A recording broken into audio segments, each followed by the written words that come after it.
Okay, so we're live.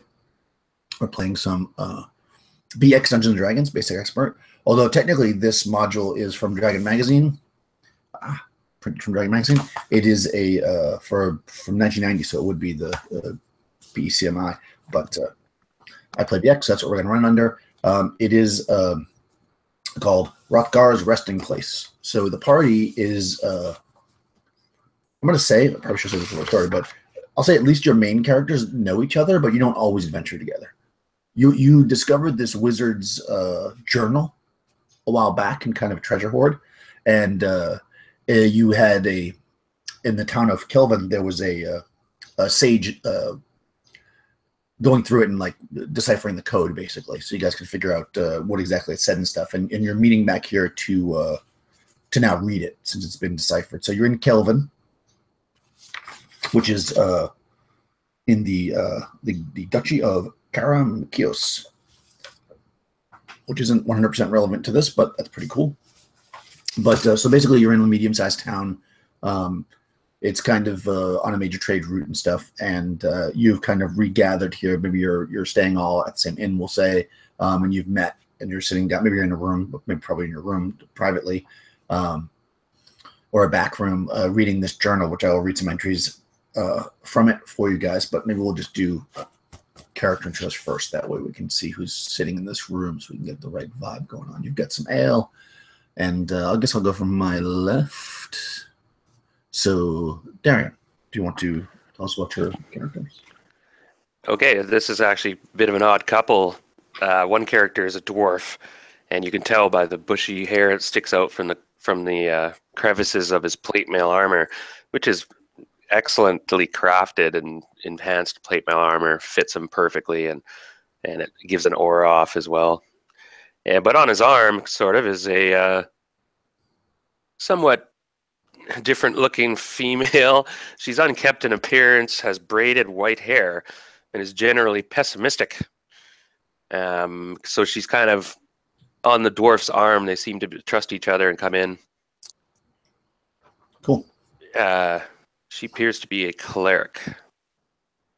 Nice. And Matthew. Okay, so I will be playing Nem the Scarred. Full name is Nem Gatch.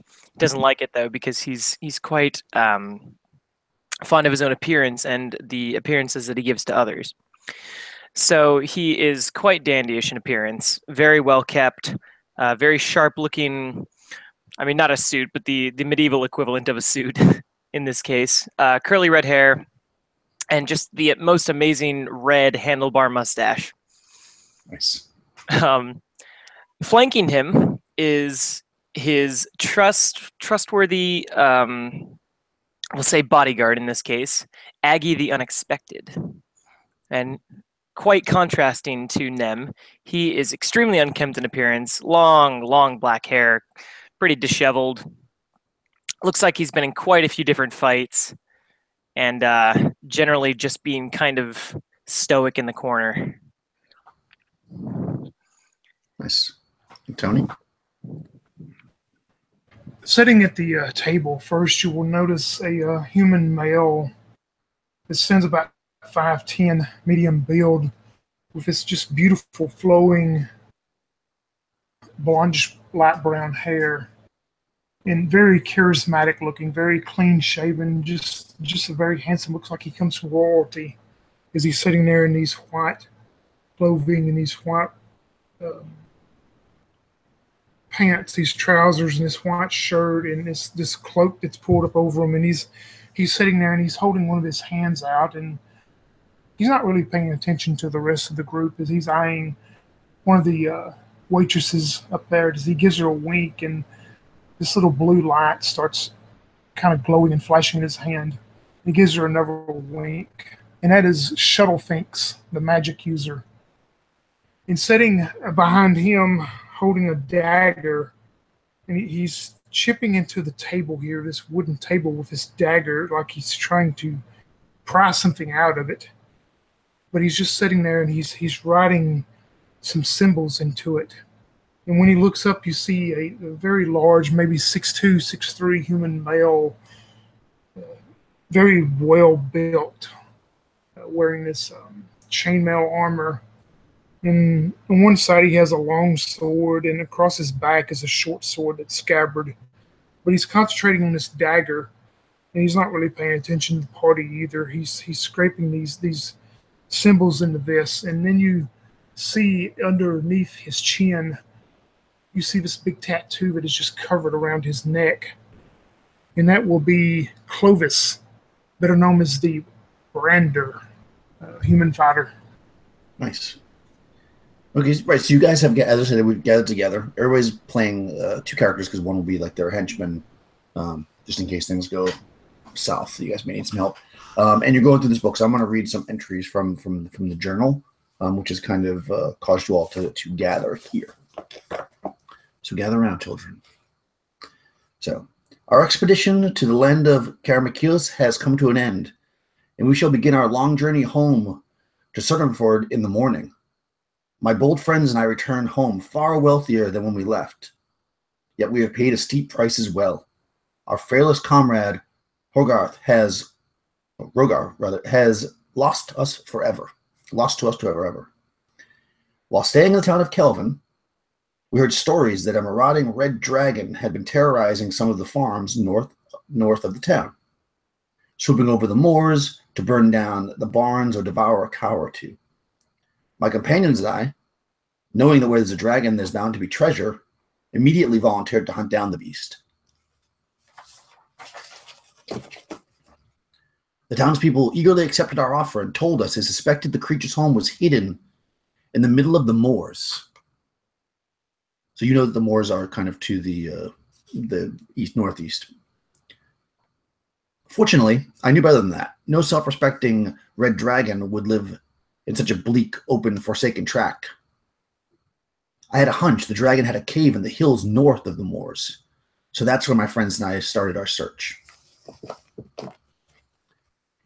Our group took the trail leading north out of town, thus avoiding the treacherous bogs and the dangerous desmons. We then headed east, following the edge of the moor where it meets the hills. Eventually, we reached a river, the Volga. The Karamakians then followed it north. A few miles upriver, we spied a large cave at the side of the rocky hill. I knew we had found our dragon. My friends and I climbed the rugged hillside and cautiously crept into the cave. Therein we found the dragon, and fortune was on our side. The great beast was asleep. We launched a very successful surprise attack, slaying the worm quickly with the minimum damage to ourselves. The dragon did catch Hrothgar with its feeble blast, just as it died. But the barbarian wasn't hurt too seriously, except for his beard being singed. Examining our vanquished foe, I discovered the dragon was fairly young for its species. As a result, it had not collected nearly as much treasure as a larger, older counterparts might have, but there was still enough gold and jewels to keep our pouches full for some time. Near the back of the cavern, Hrothgar found a splendid sword that my spell detected as magical.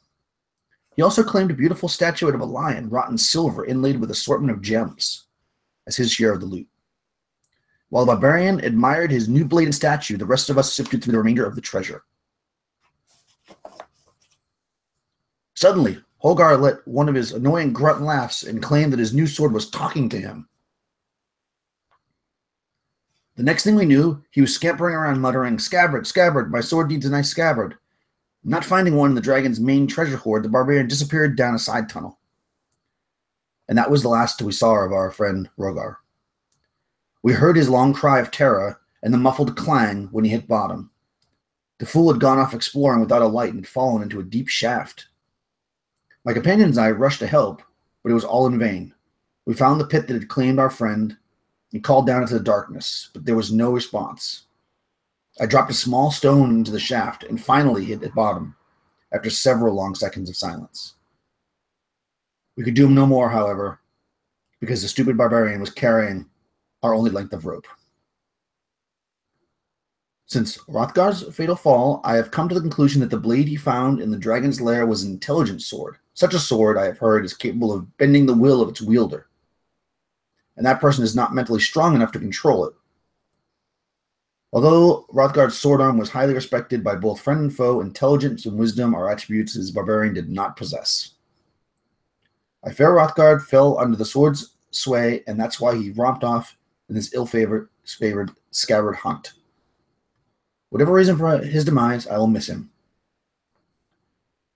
I can honestly say that Hrothgar was a true friend to all of us, and his brave spirit and steadfast sword arm will be sorely missed, but never forgotten. So you read through this, and then there's a few more entries after that, and then it kind of ends shortly after. And this is dated roughly 25 years ago.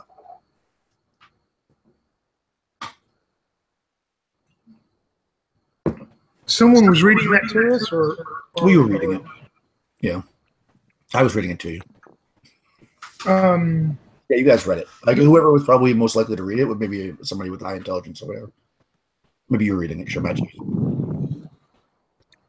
Yeah, Shuttle thinks after he reads that to the party, he just raised the book back down. He looks back up towards where the barmaid was, and disappointed and seeing that she's moved on to some other table that she's helping and serving, and he just slams his hand on the book and he looks towards the dwarf and he goes, I guess this is where we're going. I was hoping we could stay here another night, but it doesn't look like we will.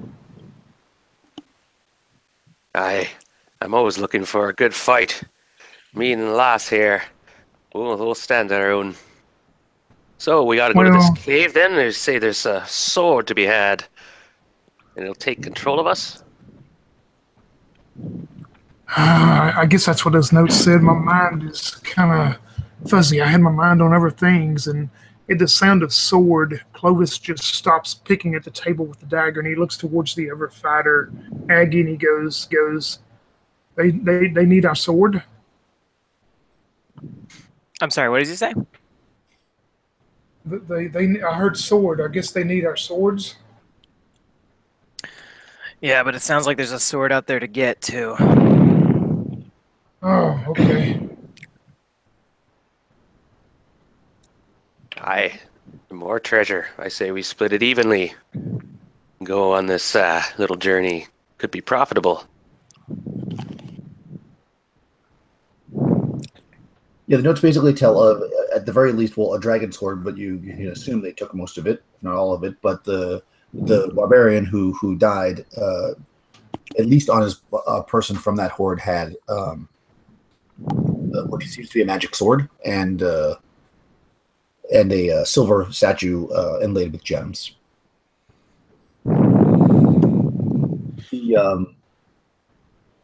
And just to clarify, so it says this, the sword's intelligent and it can control people who are not intelligent. Basically. Gotcha. I'm calling the guy down. At the mention of the sword controls anyone who's not intelligent, Nem will stand up and go, well, it depends on how intelligent you are, I guess. Clearly you simple minds might have trouble with this. But I will tally along just in case I'm needed. When you say simple-minded, Clovis takes this dagger. He just jabs it into the table as he looks towards Nem, thinking that he's speaking to him with his intelligence of 6.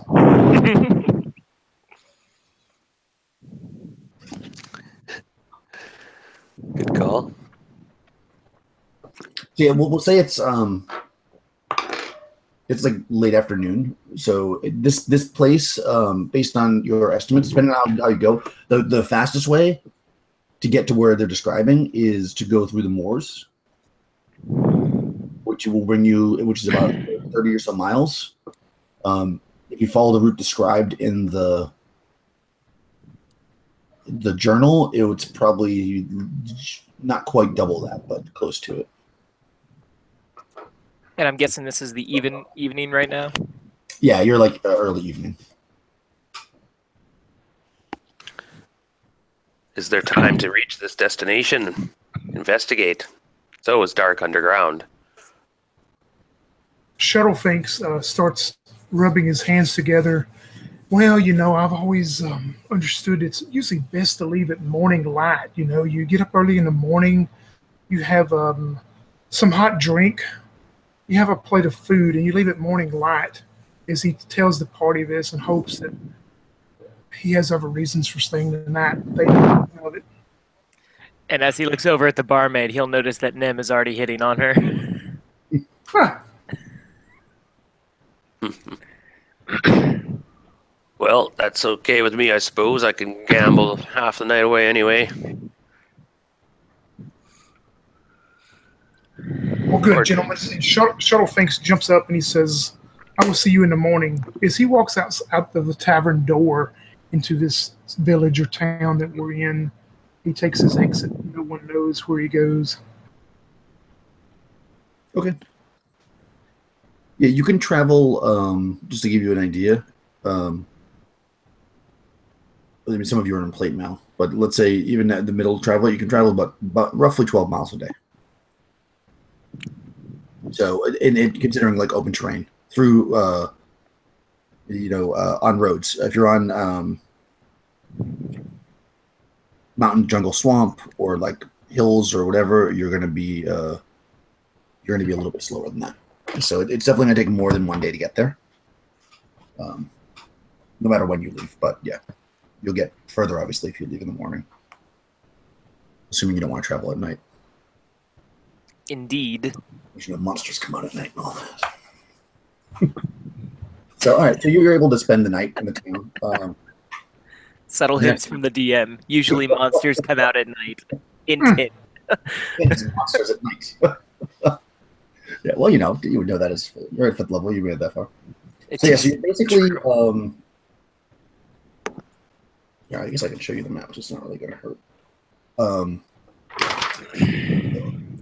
Bring this up so you guys can see it.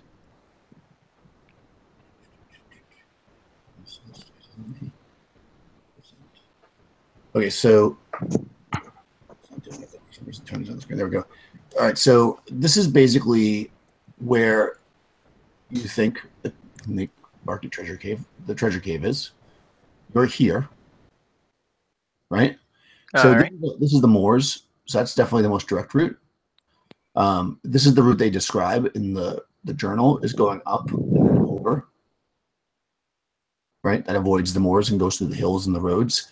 And of course, there's also a river, but you would need some kind of a boat, which you don't have unless you want to purchase one. But I don't think you have that much money. I was going to say, how much? Yeah, you're kind of. Where does that flow? Yeah, you basically don't. You can actually flow in the direction you want to go, and of course, you could also travel along the river if you want to. If you want to do that.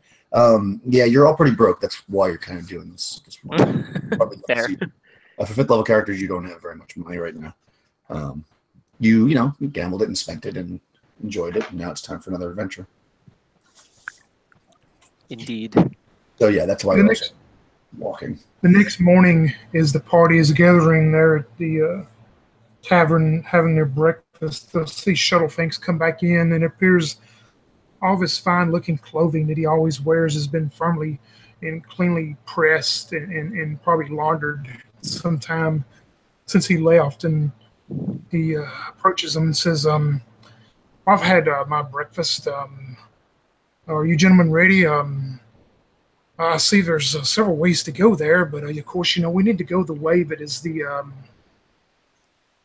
least dirtiest, I guess, would be the best way to get there. Aggie will pipe up and say, straight route's always the fastest.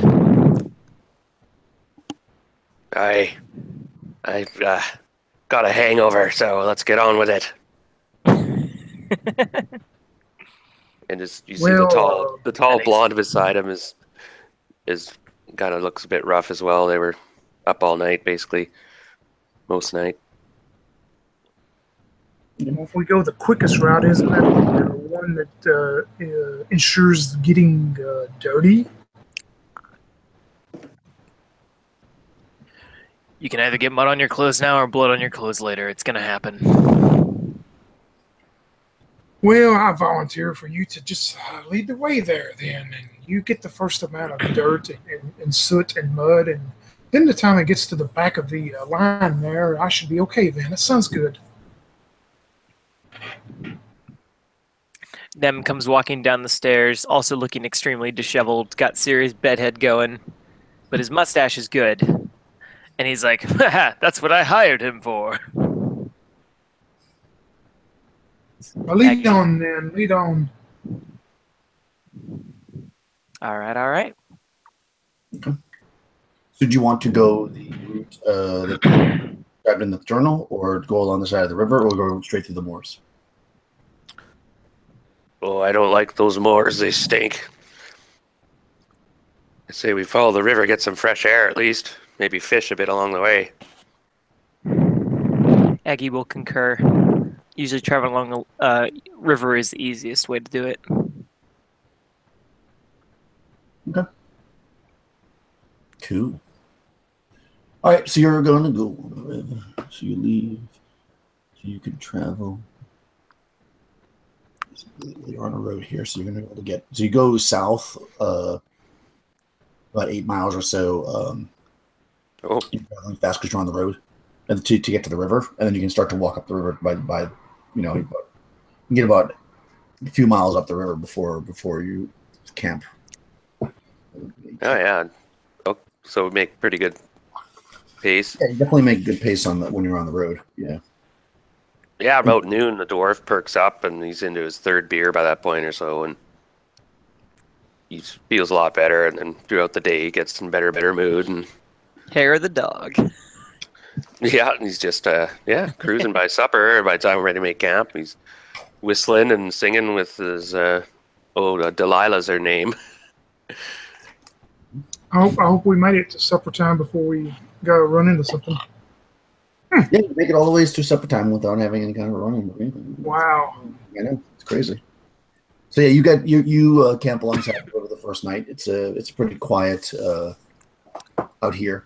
You know, you haven't really on the road. You encounter people, of course, just general travelers, nothing of note, merchants and such, but nothing too crazy. And you're able to make camp the first night, no problem. Did you want to? You've probably taken enough food with you, right? So you don't need to hunt yet. So yeah, if you bed down for the night and get up the next morning, it's once again a kind of a crisp fall day, and you know, you can be on your way. So send me in the chat the spells you're taking for the cleric every day. So if you send it once, and if it changes, let me know too, so I can know what you have for spells. And you can travel. Let's see, you're in the forest, so you are 2/3. So you can travel 8. So you can travel 1x basically. She worships Bacchus. Delilah, she's a cleric of Bacchus. Mm-hmm. So I guess she drinks a lot of wine. Okay. Yeah, I suppose that God is God of wine.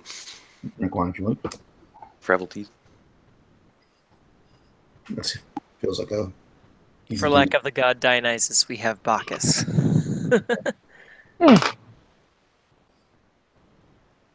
Cool. All right, so you're traveling along on day 2, and you're traveling up the river through forest, and you actually. Oh, actually, I have to see if okay. So you're camped for the night. I'm just gonna, hand wave the day because we don't need to talk about all the little details. But you basically traveled, and then that night, while you're kind of gathered around your fire, something which does not surprise you enters your camp. They see your fire, and they approach. And what you see is a hunting party of 3 bugbears. I'm assuming you know what a bugbear is by the time we're in 5th level. So they're big. If you don't know what a bugbear is, it's a big goblin, basically. It's a goblin on roids. And they are going to rush into your camp and try to eat you. So this will be combat, I think. Go ahead. I guess I'll just start on my left. So Darren, for this combat, you can be the initiative for the party. So roll a d6 for your initiative against these bugbears. Nobody is surprised. So Roger that. Gentlemen, dinner was 2 hours ago. That's a 3. They also got 3, so simultaneous. So you guys can do everything first, but it's all going to happen at once. So you're all kind of sitting around the fire. I'll say you're not surprised, so you probably have all your gear kind of sitting near you. It wasn't nobody's sleeping yet. It's still relatively early, although it's evening. So they're kind of at the outskirts of the vision of the fire. So they're probably like maybe 30 feet away from you when you see them come rushing in. So do you want to? Does anybody want to run towards them to engage in melee or anything to that effect, or run away from them? I suppose. I would like to distance myself. Yeah, Clovis will definitely charge towards him with his longsword in hand and shield. Okay. Is anybody else moving? I'm sorry, I didn't hear you, Matthew. Nem is going to disengage back as far as he can and try to get behind some sort of physical cover where people couldn't see him. So maybe okay, yeah, you can do that. So go. You can go. Okay, let me do that. What's your The dwarf follows Clovis, covering his flank. Okay. Uruk. Cool. So you run up. Yeah, okay. And the cleric follows. Stays back. Okay. Aggie's going to take out his longbow and grin. She's shooting slings. Okay. Okay. So does anybody want to? Okay. So you Nim kind of, they're coming. Let's say they're coming in like a flank, but there's only 3 of them, so there's an empty hole in the back, and then you kind of like run off into the shadows. You feel like you're in a pretty good spot. So do they want to engage in magic, any spell casting or missile fire? No, Shuttle thinks sitting around the fire at this time as these creatures move in on him, and he's just so surprised to see that they would actually come to take us on. So he's just sitting there looking at them as he sees Clovis and the dwarf head towards him. Okay. And how about missile fire? Yes. Aggie would like to cast Shoot Bow. Nice. Yeah, so I'm just going to try to shoot my longbow at the, I guess the one rightmost to me. I'm not fond of flanking maneuvers, so I'm going to try to knock out the edge guy first. Okay. And now I'm not really sure how the... So you roll d20? Yeah, and that was a 12. And then did you add your modifiers? I did not. That's a 13. Okay, perfect. Or sorry, no. Missiles, that's a 14. My bad. Okay. So yeah, so you're a 4th level thief, so a 15 will hit armor class 4, which in fact does hit a bugbear. So yeah, you get him with an arrow. And just so you know, I mean, this first round, I'm allowing you to shoot without any kind of strangeness, because normally if you shoot into melee, you can hit anybody. It's random. Okay. But I think because everybody's just running, that's why I didn't say anything before you. So this round is fine, but once they start engaging, if you shoot an arrow, you'll have a chance of hitting the rest of the party. So just so you know. Okay, and this is Aggie shooting, not Nem. Aggie is a fighter. Just to clear that up. Oh, I'm sorry. Okay. Oh, okay. Yeah. So that actually it's a class 2, or 3 rather. So that's even better. Alrighty then. Yes. So that's a D8. Definitely. Okay, that rolled off. Hey, that's a 7 plus 2, I guess. They don't add dex to the damage, only the attack. Okay, cool. Yeah, Then 7 damage. But not. Good one. Aha! That's a really good shot. If I find my other side die, I can roll the hit points. There it is. All right, let's see how many hit points you guys have. You can see if anyone were to look over at Aggie, you'd see he has a huge grin on his face. So yeah, you hit this guy with an arrow, and I mean he like stumbles like he's gonna go down, but he just stays up barely. Anybody else doing missile fire? Should have stayed down. I'll shoot my sling. Delilah will shoot a sling. Okay. And is it have a rate of fire? I was wondering, but yeah, just one. Everything only BX pretty much you can always only attack once. okay, I got a 7, so that will probably miss. Yeah, Darn 7 is not going to hit anything. Off some armor or something. Yeah, that doesn't. Okay, so then whoever ran forward can engage in melee against the bugbears that are there. Yeah, Clovis seeing the one that the sling bullet a stone comes swinging by his head and misses that one. He's going to charge towards that bugbear and his long sword. He doesn't even say a word. Rocky's just going to tackle him and runs into him with his sword. And that's going to hit a armor class 1. And it will do 8 damage with that long sword. Wow, plus 1 long sword. Yeah, you actually are engaging with the biggest one, but you feel like it actually staggered back a little bit when it got hit. That was a pretty successful hit. Okay. Who else is forward doing melee? Yurik. Okay, go ahead. Okay, he gives out a huge roar, battle roar. He's been he's probably on his 11th beer or so at this point, and this hour feeling pretty good. Maybe had one too many beers, perhaps, as he rolls a 3 and sort of just a scream and whiff, just doesn't even catch cloth or anything. It just Why are there so many of you guys? Okay, so the bugbears. All right. Well, the one you just missed is going to swing at you. That makes sense. You get 17. You have really good armor class, though. So he is here. Yeah, but that hit you anyway. So you get whacked by the bugbear that you missed, and the damage is. Damn. And it does 7 points of damage. That's a pretty solid hit for a bugbear. The one that Clovis hit with the big one, he's going to swing at you. Okay. And rolls a 5, which definitely does not hit. And there was only 2 people that ran up for melee, right? Everybody else stayed back. Is that right? Did the cleric run up as well? No, she was swing, right? Okay. So Them ran away from melee. All right, so the third one will rush in and attack. They're kind of clustering around you. It's going to make a swing at, actually, Clovis. That time much more successfully with a 19. Oh. Yes, that's a pretty good hit. And it's going to do 4 points of damage. So not a solid blow, definitely a pretty decent blow. And that will conclude the first round. So round 2, roll initiative for us, Darren. They got a 5.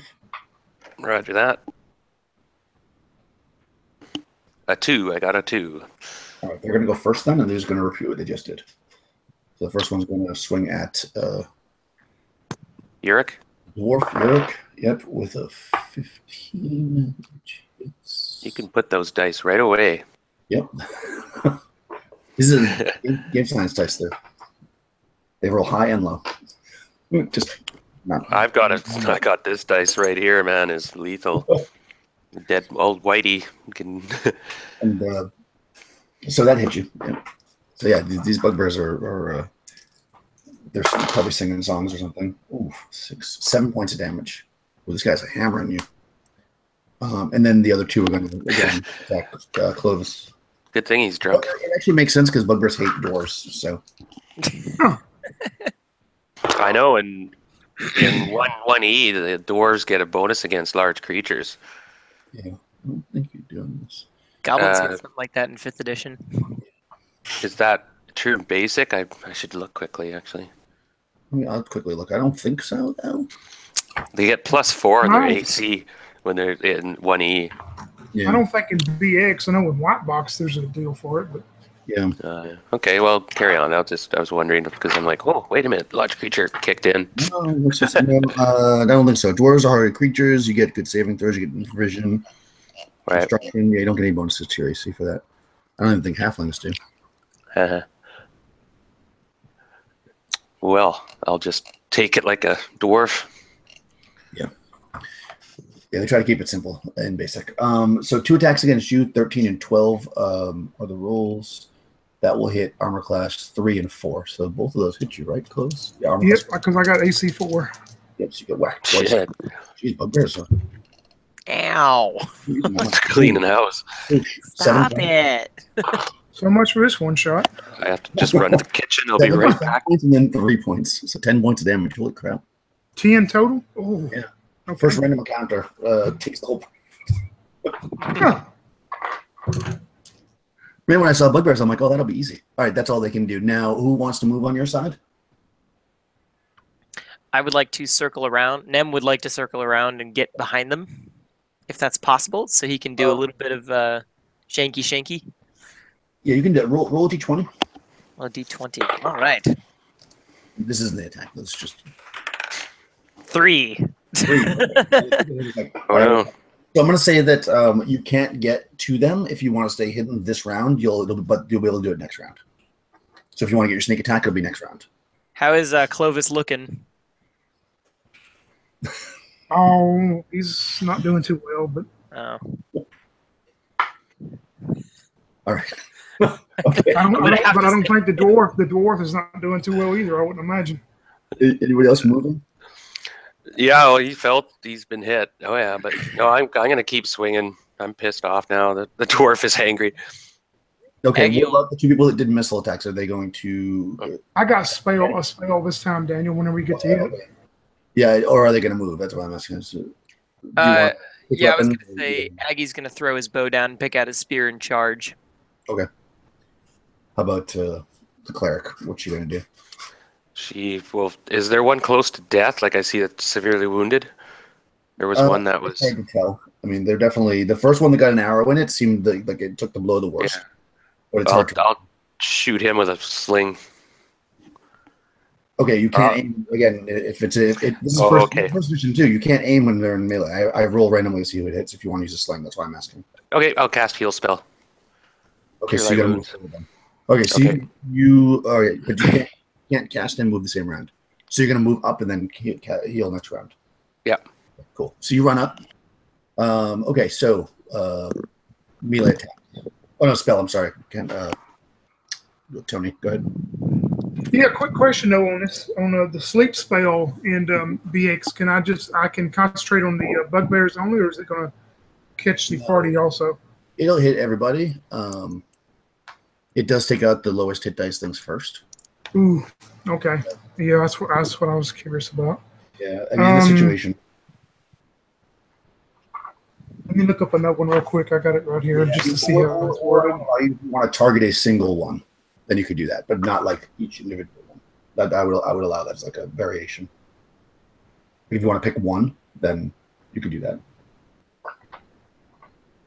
Yeah, this other spell's not going. It's going to hit everybody too, good and bad. So, you'll just see Shuttle thinks he's just going to jump up from the fire, seeing how hard Clovis and the dwarf have been hit, and he looks back towards Aggie and them. You need to move up there and help them. They need some help. Don't stand back here. And he just stands by the fire.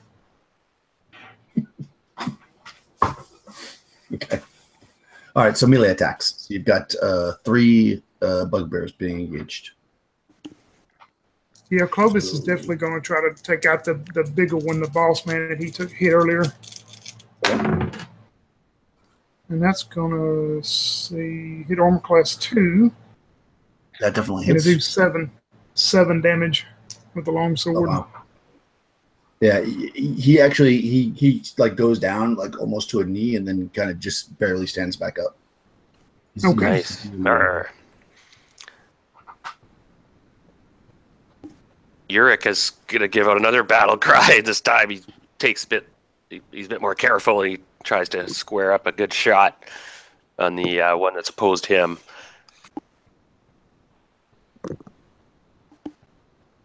And it's not working. He's figured it out now. He hasn't had enough beer, so he's gonna quickly chug a beer.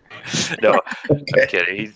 He's swinging away and just can't get in stride. He's not at his best time. Okay. And that's it for Uric. All right. Yeah. Aggie's Right, so, yep. Aggie's gonna notice the hit that Clovis dealt to the big one, see him hurting, and he's gonna run up and try to run him through with his spear. Yeah, you can do that. And that is a 20. Is that a crit in this version? It automatically hits. Hey, I'll take that. 1d6. 5. Nice. That kills the leader. You stab him through. His eyes roll back on his head, and he falls dead to the ground. Very good. Vlad the Impaler style. Okay, so next round, initiative. 3 on their side.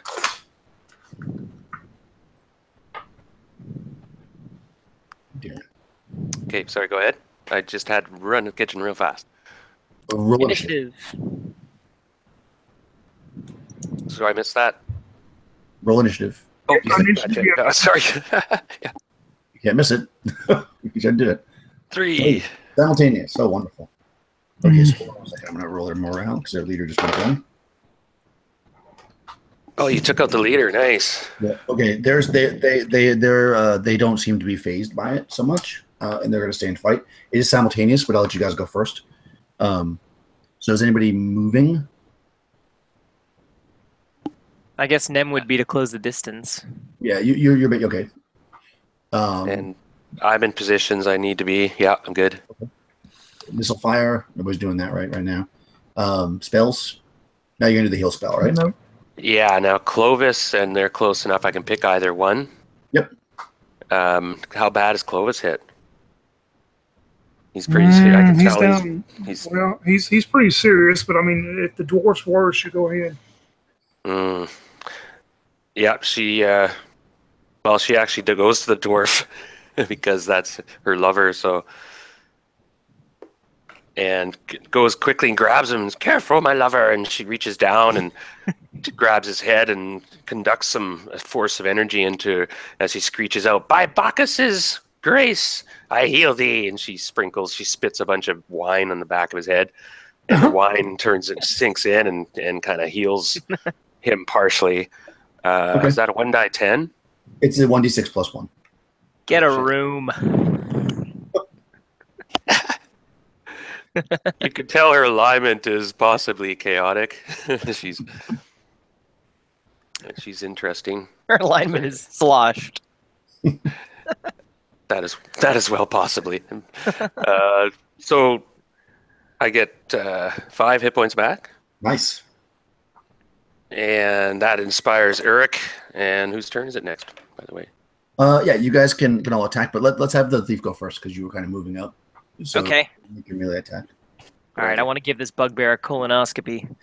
Okay. There's one that hasn't been hit, and there's the one that's been. You can kind of pick either one because you were moving up on them.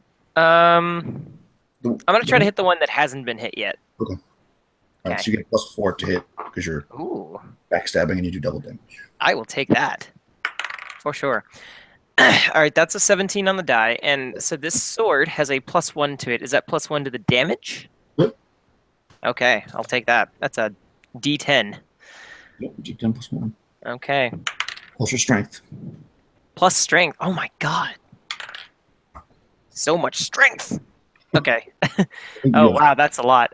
Okay, so that's 8 plus 1 plus 1 times 2 is 20. 20 damage. Yeah, you guys are fighting this bugbear, and you see this giant sword come down on it. So sneaky. The thief carried a two-handed sword? Yeah. Yeah. Wow. Doesn't seem bad, though. Wow. I think if you try to hide in an alley and stab somebody, but I figure in the woods it's fine. He's got style. He's got style, I guess. Yeah.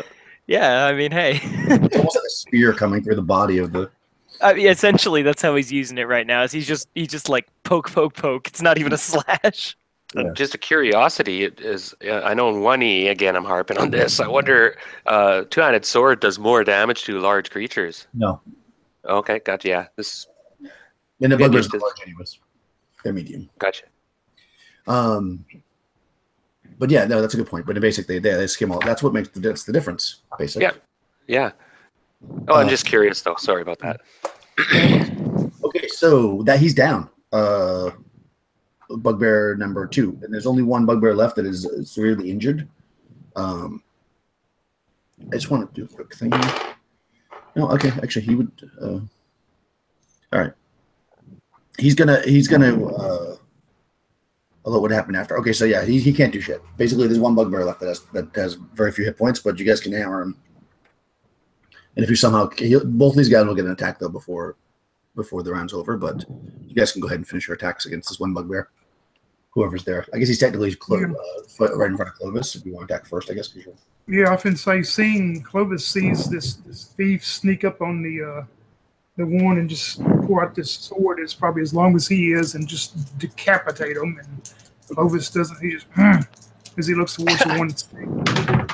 And the dwarf finally gets his act together just after you cleave him. He rolls a natural 20 and proceeds to hack him to bits.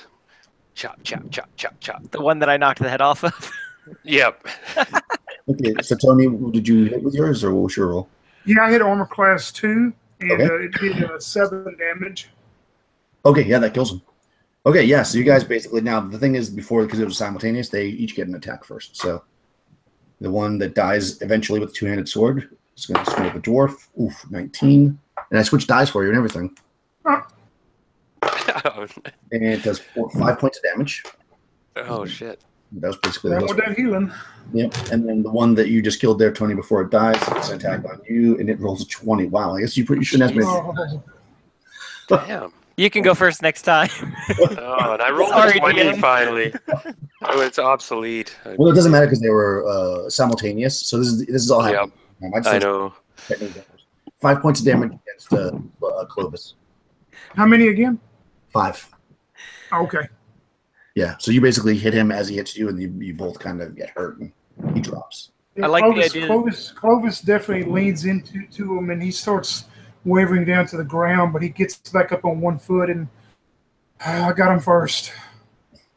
Yeah, he's dead. Bugbears are dead. I like to imagine that the dwarf is like cutting up the bugbear as the arm comes swinging around with the club, chops off the arm, but the club still smacks him in the side of the head. I know, it's like I can't get anything right tonight. Okay, yeah. So you all is quiet. You don't hear any other bugbears or anything at this moment. What would you like to do? Nem jumps back and looks at his clothes really quick to make sure there's no blood on them. With that kind of damage, we'll say no. We'll say no. It's perfect. Nice. The dwarf's pissed off, spits out some blood, and is kind of cursing his armor. Took a dinging, but stood up. And Delilah runs over and is kind of like hugging him. Are you okay? Okay, baby? And they're just like weird couple. And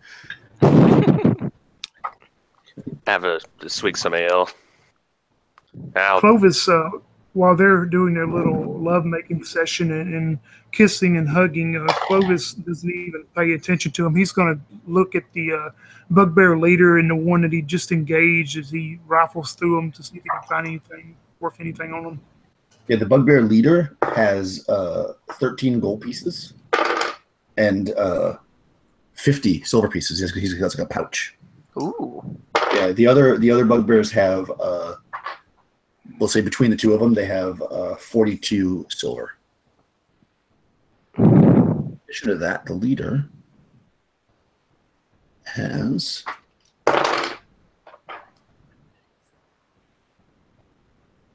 what looks to be a magic scroll.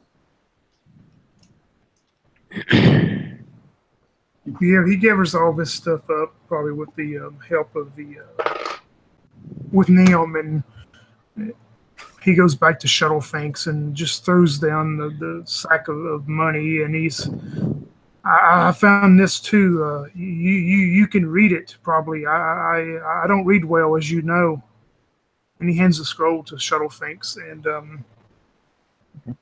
the first thing he's going to do before he opens the scroll, he has this blue candle that he's had lit before the bugbears come in that he was having there while he was going through some of his stuff, and he just takes 2 fingers as he snuffs out this candle, and as the smoke rolls and goes across the top of his scroll, I'm casting Detect Magic on the scroll. Okay. Roll percentage dice. Nice. Well, That's awesome. It's definitely magic. That's pretty awesome. 51. 51.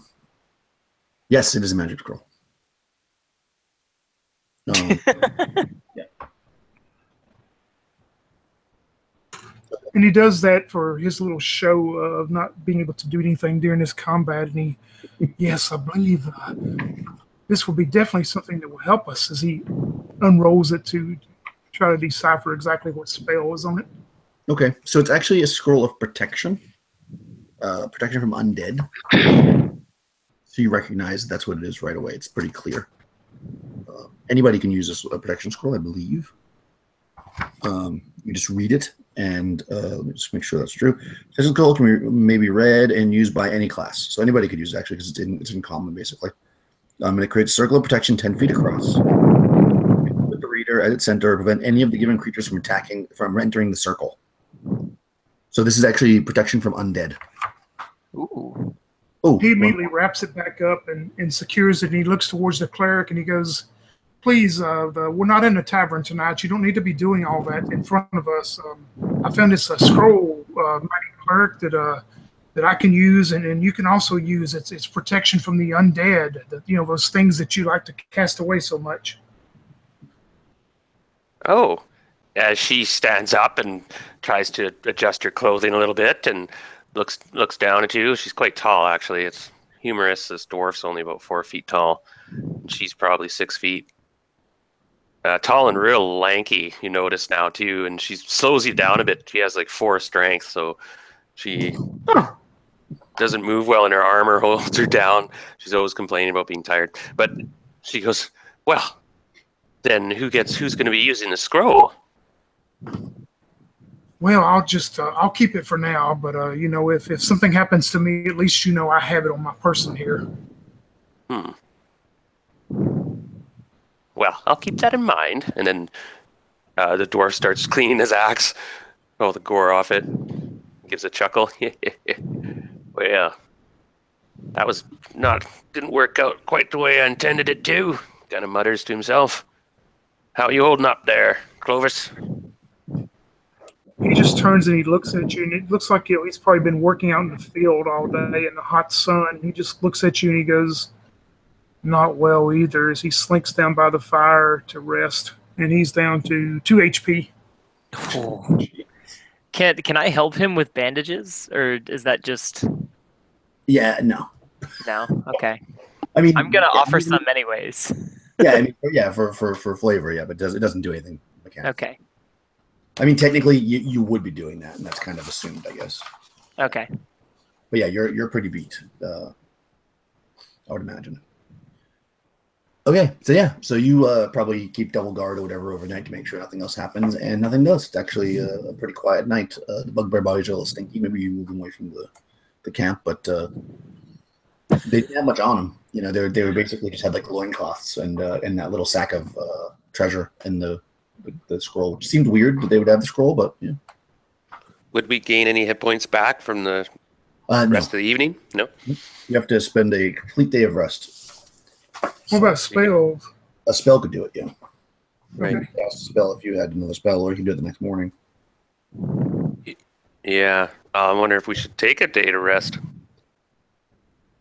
Is there any way to get Clovis back fighting shape, or should we just go on? No, it wouldn't. I'm pondering this. It wouldn't give them enough to make much difference. Yeah, it's 1 to 3 points, and you're 2 days journey from town. So, yeah. Carry on then. Shall we go in the morning? Brush it off. Yeah. Is Clovis a fighter? Yep. Can I give him my longbow to use as opposed to the melee weapon that he's got? If you offered it to him, he wouldn't take it because he would look at you and go, "I've never used those before." Because you see these 2 swords that he has. I worked in a smithy. We only made iron forged weapons. I don't know how to use that. Aggie nods judiciously and is just, all right, well, you be careful. Don't want to be towing 2 idiots back to town. He just looks and nods. Okay. So you travel. Maybe you're a little bit cautious today. On the lookout to see if there's any other incidents with the bugbears and stuff. But nothing. I mean, you traveled the entire day without any incident whatsoever, and you kind of settled down to rest the second night. And the third night. Let me see how far you're getting. You're almost there.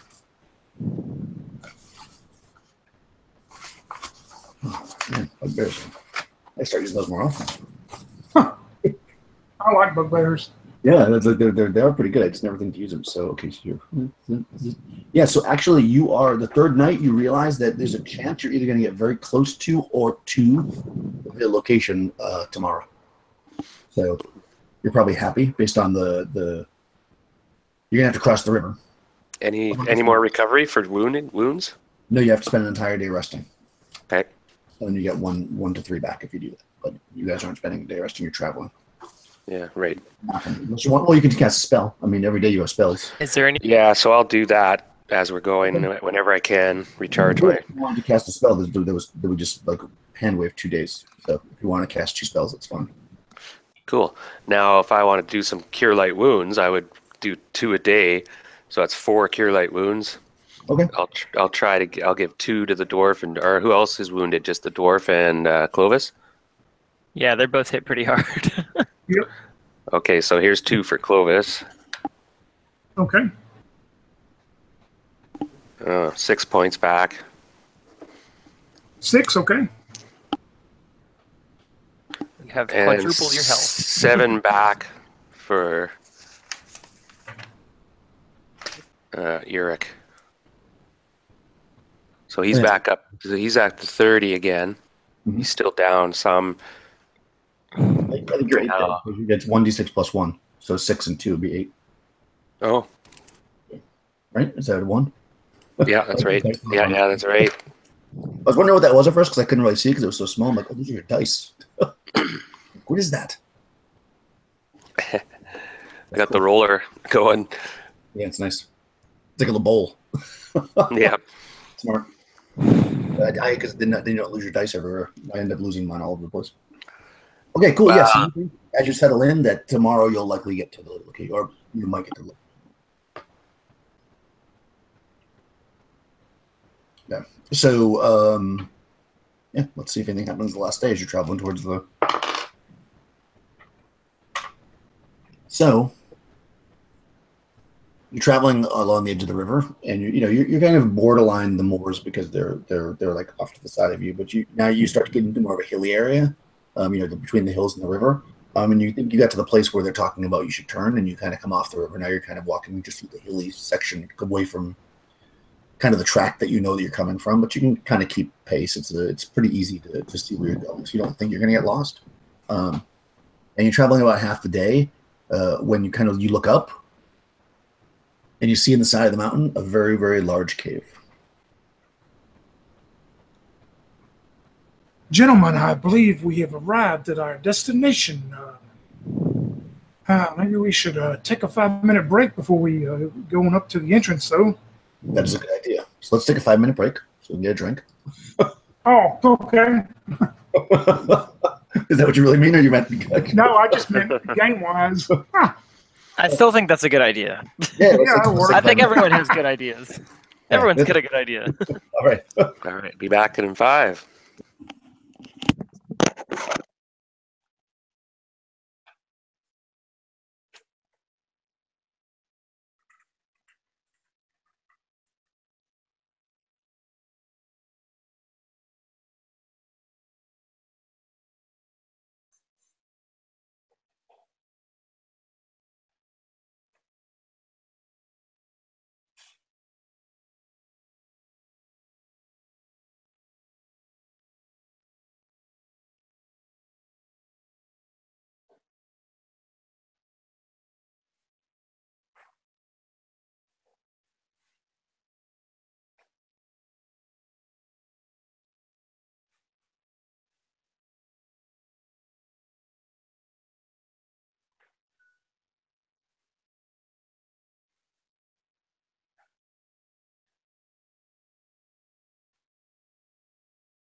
I have returned.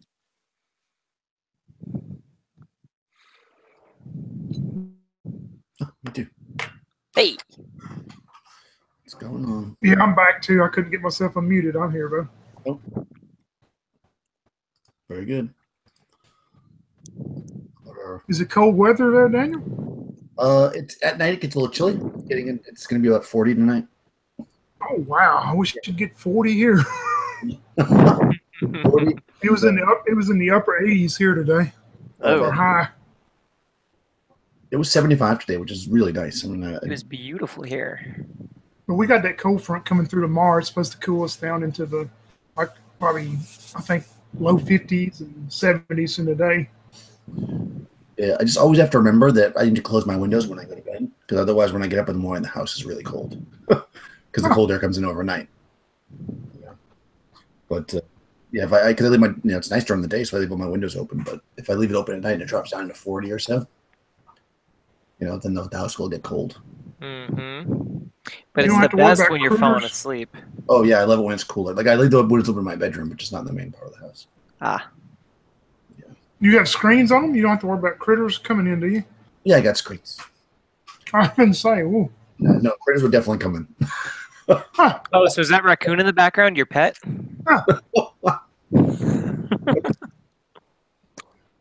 Yeah, it's mostly deer, but there are a lot of squirrels around. So Deer used to be the worst where I used to live.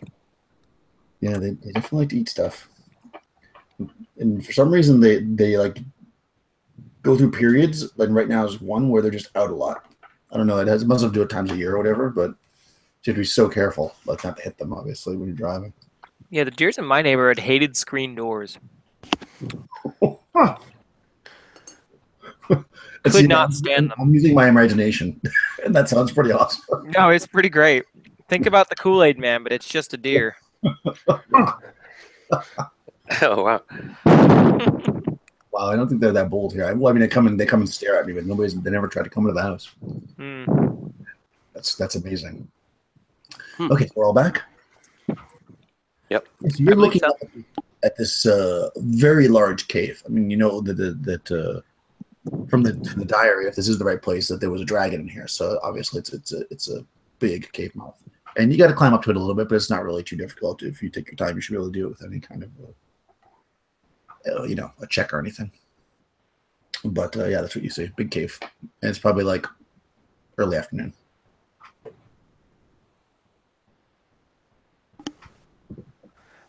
Well, what's it smell like? When I sniff it, I'm a dwarf. I like caves, but does this one smell foul? You want to climb up to it to smell it, or you want to just smell it from the ground down here? Because it's probably like about maybe 100 feet above you. The area doesn't smell, but if you want to climb, Yeah, I'll start climbing. all right, sure. That's a Careful. good question. It doesn't smell foul per se.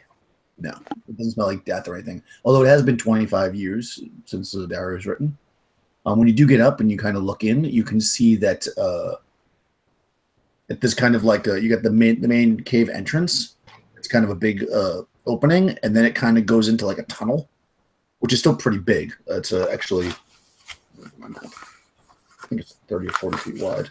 It's a pretty big tunnel. Let's see. About 25 feet wide. So yeah, it's about a 25-foot wide tunnel by about 25, 30 feet tall. And it goes back further than you can see. It goes back in the darkness, of course. But you can see in the dark a bit, but not that far. And it does not have any particular negative smell in this area, at least. So I motion back. We're gonna need lights. Maybe some rope. I don't see anything yet. When you say that, Shuttle thinks giving up on trying to keep his pretty clothes clean by now. Seeing that you made it without any trouble, he says, "I have a lantern. Yes, I have a lantern. Let me go up next." And he looks over towards Clovis and says, "Well, come on, I'm going to help you up too." As him and Clovis would go up. Yeah, so you see the same. You light up the lantern, and I'm assuming, and the lantern goes about 60 feet. Yeah, Yeah, so the cave goes much further than that. It's pretty long. Like your lantern is shining. Is it a bullseye lantern or just a regular lantern? Yeah, no, it's a hooded. Not his is hooded. Hooded. Okay, so it's a regular lantern. So you got 60 feet of light. So it goes in 60 feet. I mean, your lantern's lighting in all directions basically. When you lift up the hood up all the way to get the full 60 foot, I think it's 60 feet. Let me just quickly check that because it will become relevant at some point. But I think a lantern's 60 in this, and 90 for a bullseye. But basically, when you shine it down, the tunnel definitely goes deeper, even than 60, even than 90. Well, look there, you're going to put your special skills and determine the wonderful construction of this place. It looks like. Mm-hmm. Yeah. I don't think it's dwarven make though. It seems to be just a tunnel. Yeah, that's exactly what it looks like. It looks like a naturally occurring tunnel. I listen. I call everyone. Shh, quiet a minute. Listen. Okay. You're listening. I mean, it doesn't. There's a little bit of like air circ in there, like you can hear like a little bit of breeze coming through. But otherwise, it's fairly quiet. You don't hear any like dripping or anything, so you don't think there's water in there, as far as you can tell. But it definitely sounds like that there's somewhere else, like a vent or something, because you can feel and hear a little bit of air. As Aggie gets up there, I want to take out an arrow and shoot it just into the tunnel. And I'm just counting how many seconds it takes for it to hit something. Okay. I don't know if I need to make a roll to do that, but it's just like down the tunnel as far as I can get it. Longbow? What's that? Is it a longbow? Yes. Yeah. I mean, you know, you can guess that, you know, having been using a longbow, that it's probably somewhere in your. It is beyond the normal range of your longbow, basically. Like you've shot your longbow to its full range, like unless you kind of can, you know, gather from the sound it makes, how far away that is, which is about 200 feet. It's further than that. How much further? Not that much further, but definitely further. All right, time to go in. You can guess that it's at least 200 feet out, so you probably know that. Nobody cried out, "Ouch!" What's that? Oh, so are you doing the same thing? 2 heal spells again? What's your spell allotment? We walk into a dangerous situation where.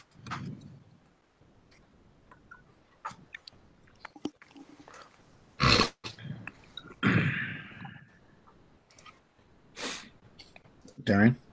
Sorry, go ahead. What are you doing for spells for the cleric? Oh, okay, let me have a quick double check. I was going to do my, pardon me, protection from evil. Oh, okay. And cure light wounds. Okay. And then second one was going to be, I was going to do hold person. Nice. Yep. And Nem will be preparing a few kill person spells. Okay. So actually, the lantern only goes 30 feet in this. So I was wrong with that. So yeah.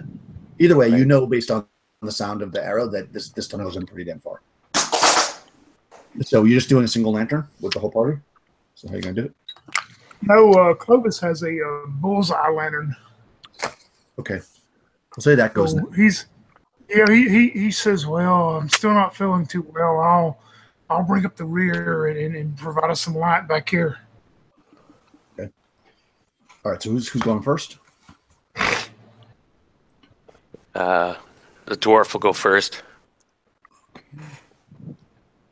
Aggie will go right behind him. Bow drawn. So Yeah, I'm gonna put Shuttle in the middle. Shuttle. And who's the cleric? Delilah. Yeah, where's she gonna be? She's behind the dwarf. Okay, she's up there. Okay. How about Nim? If he can be, is this cave wide enough that he can be like on the outskirts of the lantern light on one side of the cave? Trying I to mean, be 20 feet wide, so the lantern goes both ways, but you could be slightly behind the party, or in front of. Probably behind makes more sense. yeah, behind makes more sense for him. Yeah. He wouldn't be sticking his neck out. But also you can't see, so yeah, you'd be walking into the darkness. So Mhm. that only leaves Clovis. So Clovis is in the back as well. All right. So let me just go Yep. through Uric, with Delilah next to him, Abby, Shuttle, Clovis. That's everybody, right? Mhm. Okay. Cool. Nice. I mean, it's a 20-foot corridor. You theoretically could walk 2 or 3 wide, but I'm just going to keep it like this. So I'll assume you're a little bit more clustered. I'll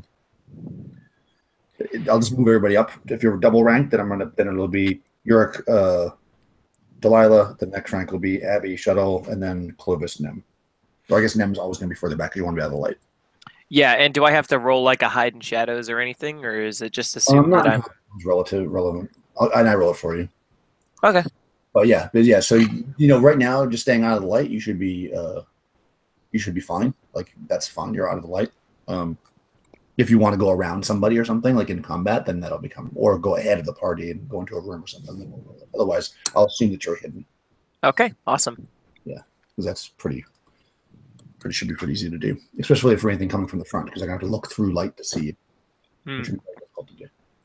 Cool. All right. So you go down this tunnel and you're walking along, and you go 150 or so feet, and it's not it's a natural tunnel, so it looks like maybe, knowing you did know that there was a dragon at one point, maybe the dragon helped it a little bit in areas because as you can see, parts of it kind of crumbled or whatever. But it more or less stays roughly the same 20, 25 feet wide by about 20 to 30 feet tall, rough stone ground, kind of, you hear your footsteps kind of echoing a little bit. You don't hear any water. There's only a little bit of a breeze, but it's not super stale air. But you do go about 150 or so feet, and then this tunnel opens up into a much larger space. From what you gather, I mean, you can't really see, but just for the simplicity of it, you can tell that it opens up to about 40, 50, 60 even feet wide as it starts to go wider and wider, like outside your lantern. You get the bullseye lantern or whatever, and you shine it, and you can see that the walls are like opening up like this. And you're basically entering into a very large room. So I guess just to keep things simple, you could either just walk straight through the room, which would be north, or you could like go to one side. I mean, you're not going down a tunnel, but you could follow one wall, either east or west if you want to stay close to a wall. So if you want to traverse this room, like how would you do it? Would you go straight across, or would you go along one of the walls? The dwarf tells everyone to stop, and he does a listen check again. Just okay. Listens for any breathing or. Mm-hmm. Yeah, I mean, everybody's very, very quiet, and you're listening, and you don't hear much at this point. You do start to hear a little bit of trickling, which now probably reassures you a little bit because usually caves have some water in them, so it was a little weird that you didn't hear it before. Coming from what will be more or less in front of you, but pretty far away, you do hear some dripping. So, whatever you can make of that. But you don't... okay. No immediate... expert in finding slanting passages. Okay, so you've basically been going... yeah. Let's go to the left side first and follow the wall. Okay. And I... Right. So I'll say at this point you're more or less single file, so you can stay as close to the wall as possible. You traverse the wall to the left, which is west, and you go 70 or 80 feet at kind of an angle, kind of a northwesterly angle, and then it kind of starts to flatten out, and you're going like north-ish, and then it starts to come back around. So you feel like if the room was a big circle, like you're kind of coming like that now. And you travel again for another 70 or 80 feet-ish, and you end up at a point where you can see... Where's that supposed to be? Oh, they have little rocks drawn on the map. I'm like, what is that? Yes, there's rubble here. So you end up at a point where you can see where, like, if you're looking like now you take your lantern and you look down, it looks like that you're kind of at the far end of the room from where you started, and there's actually you could go northeast ish down a tunnel, northwest ish down a tunnel, or you could continue to go more or less east, which would bring you around the perimeter of the room that you're currently in. Oh, there's 2 tunnels out of here. Well, we'll stick to one direction, maybe. I say we split the party. Oh wait, sorry, that's rule number 1.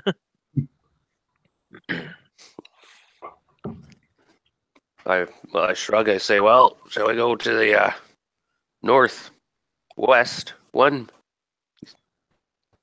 Or did you say north? Lead on, my fine friend. We're gonna have to look, I'm sure, in quite a few many places. So one to start as good as the other. Delilah gives him a peck on the cheek, pulls his helmet off, and back on. All right, dear, take care of yourself. And then he hefts his axe. He's keeping it cool today. He's on his 3rd beer at this point. Okay, so you start to head in a northwesterly direction, and the tunnel starts to turn pretty hard. So you're going west, and as it does, your nose picks up a terrible, terrible stench of what smells like rotten meat coming from the direction you're going. Aggie will remind everyone that this asshole Hrothgar went and got himself killed because he fell down a big hole. So just be careful.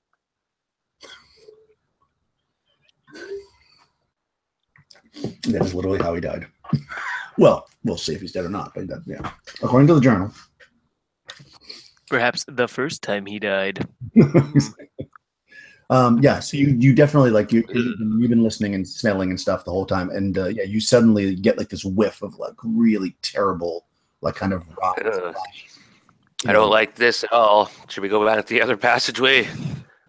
Was it something you ate last night? Maybe. Yeah, it smells putrid, like a feces, and like it's just like, terrible, like a dump, basically. Nem goes, smells like a dwarf in here.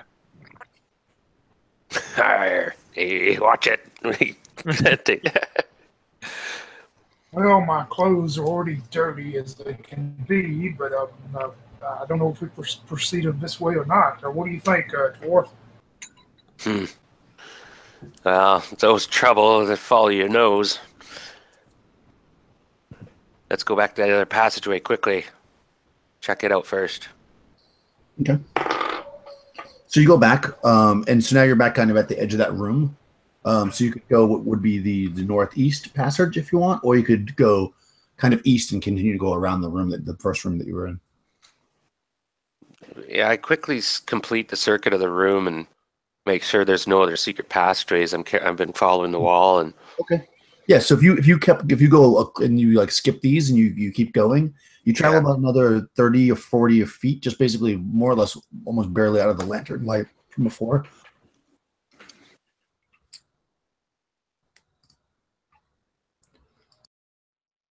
Okay. Yeah, 5 minutes, right? Sorry. And you start to circle around the room, and actually the wall opens up, and it's a much, much larger. In fact, showing your lantern around it, it just is about 30 or 40 feet wide, so you're just barely getting the whole thing in the width of the lantern. It's like a very large tunnel going into another large chamber to the east. Whoa. Methinks this might be the rest of the dragon's horde.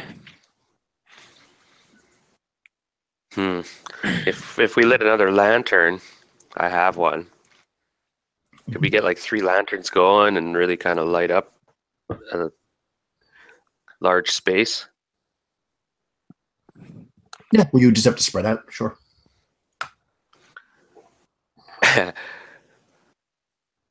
Well, okay. I mean, we could explore this chamber. I kind of look back at these guys. Well, this might be the back part. It's the smelly. We got a couple options. I say we check out this room. Same thing. We go around the left-hand wall. Okay. Yeah, this room is let's see, smell-wise. I think this one's totally not smelly. No, read the wrong number. That's wrong. Yeah, it's just musty. It doesn't smell like anything special. So you continue along this wall. This is an irregular wall, but I'm just simplifying it. So you travel a little bit into this large chamber along this wall, and actually there, immediately to your right, is a narrow tunnel, only a 10-foot wide. It's a normal-sized tunnel, but for this place, narrow, going north, that you immediately pass. Did you want to explore that? Or you just want to do the whole circle of the room first?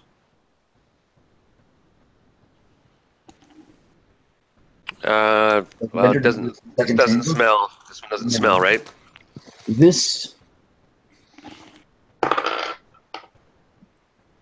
No, I mean, this doesn't really have any particular smell.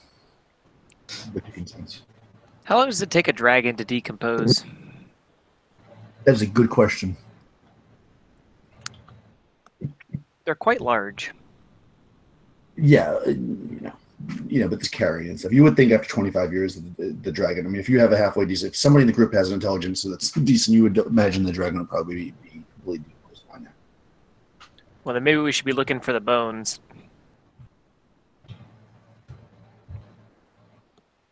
I'm pretty certain they probably didn't move the corpse once they killed it.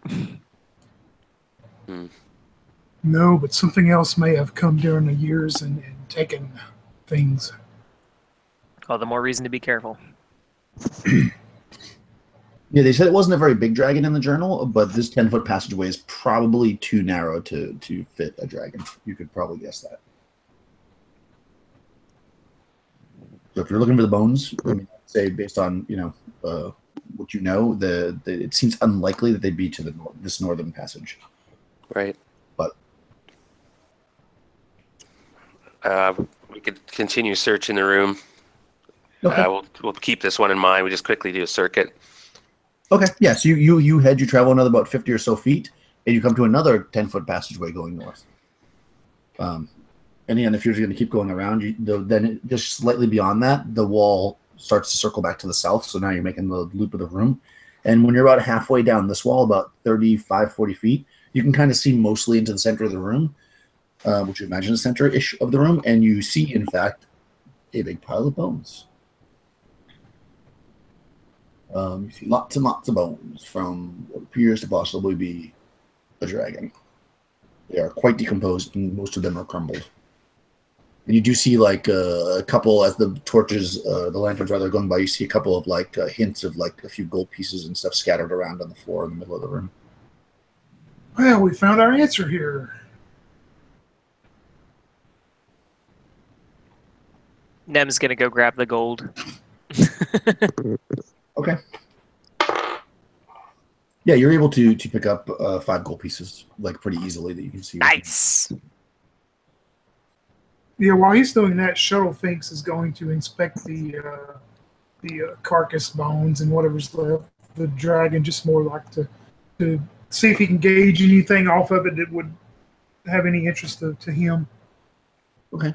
Yeah, it seems pretty decomposed, the bones, which and as you're looking at them, you can see big chunks taken out of them. So you think possibly maybe some predators came in here or something and probably ate some of the flesh. That might have helped with the decomposition. And you definitely see other bones laying around that aren't from the dragon, that look like various mammals and even a few humanoid bones, but nothing. Let me see. Roll a d20. Okay. Are any of the bones moving? 8. 8. Okay. So there's one completely intact tooth, which you think could be valuable as a wizard. Yeah, if it's something he can pry. If not, he'll call Clovis over to pry it out for him. And he also shows it to the dwarf. And Uric, it appears that there were some predators that came in here and feasted on this dragon. And sometimes you probably know more about this, but sometimes those predators will stay in these caves and live. Don't you think? We better be very careful. Wise indeed. I wonder what makes that smell. I fear the worst. Usually in the Underdark, that means things like, creepy undead creatures, perhaps. Or trolls. Both bad. Hmm.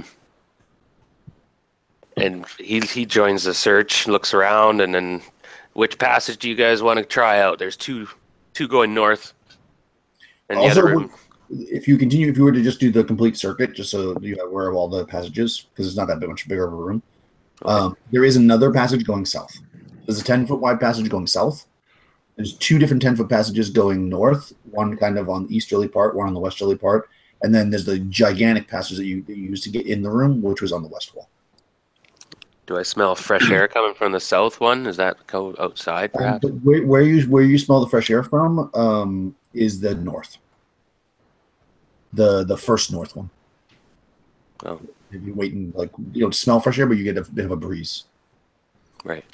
Yeah. The westerly north one, I guess. Well, what do you guys want to do? Nem, call, Open anything. Nem calls out, "Well, I've been hanging around you for the past 2 days, so I'm sure the smell in that other tunnel won't bother me as much." That could be true. Could be true. And he slaps him on the back hard and.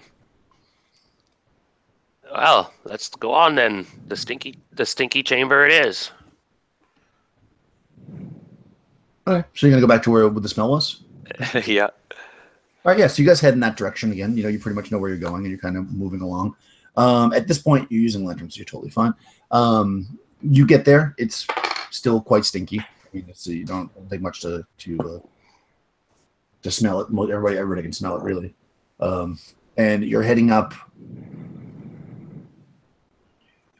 You sense that it's going uphill a bit as a dwarf. Not really stairs, but definitely, it's going up. An incline plane. All right, so I'm gonna see. Okay, so you kind of come up with your lanterns into this room that's it's not a circle, but it's like round-ish. It's about 30 foot around. You can kind of see there's like a pit in the center of it, a small pit that's like probably used as a toilet because it's really, really stinky and there's a few kind of there's some bones laying around and something that might look like some like old weapons that are rusted and possibly like a backpack. But before you can actually fully react to it, you are surprised as these two 7-foot tall, disgusting looking, covered in warts creatures step out and attack you. There are two of them. Oh God, Dwarf, it's your mother! Damn. So they're going to attack the first two people, which is Yurik and Yeah. Oh, great, good. Wow. Oh, sorry, hold on. Yeah. Oh God, Dwarf, it's your mother. No. Where? He looks around. I forgot I'm supposed to be stealthy. That hit armor class -2, so it definitely hit you. 7 is armor class 6. Okay, so I think it missed the cleric because her armor class is. Oh, her armor class is 4. Yeah. Okay, so she does not get hit by the creature, but York does. Let me quickly pull out their stats. Alas, poor Yorick. Yeah, he's a punching bag. Mm-hmm. 2 attacks. Oh yeah, they do get 2. Oh, yeah, 3 attacks actually. Okay, so we'll just make that all in York. So the first one, claw hits you, claw misses, and then it tries to bite you as the 20. All right, so York gets it twice. Oh. And then Delilah. You said armor class 4, right? Yeah.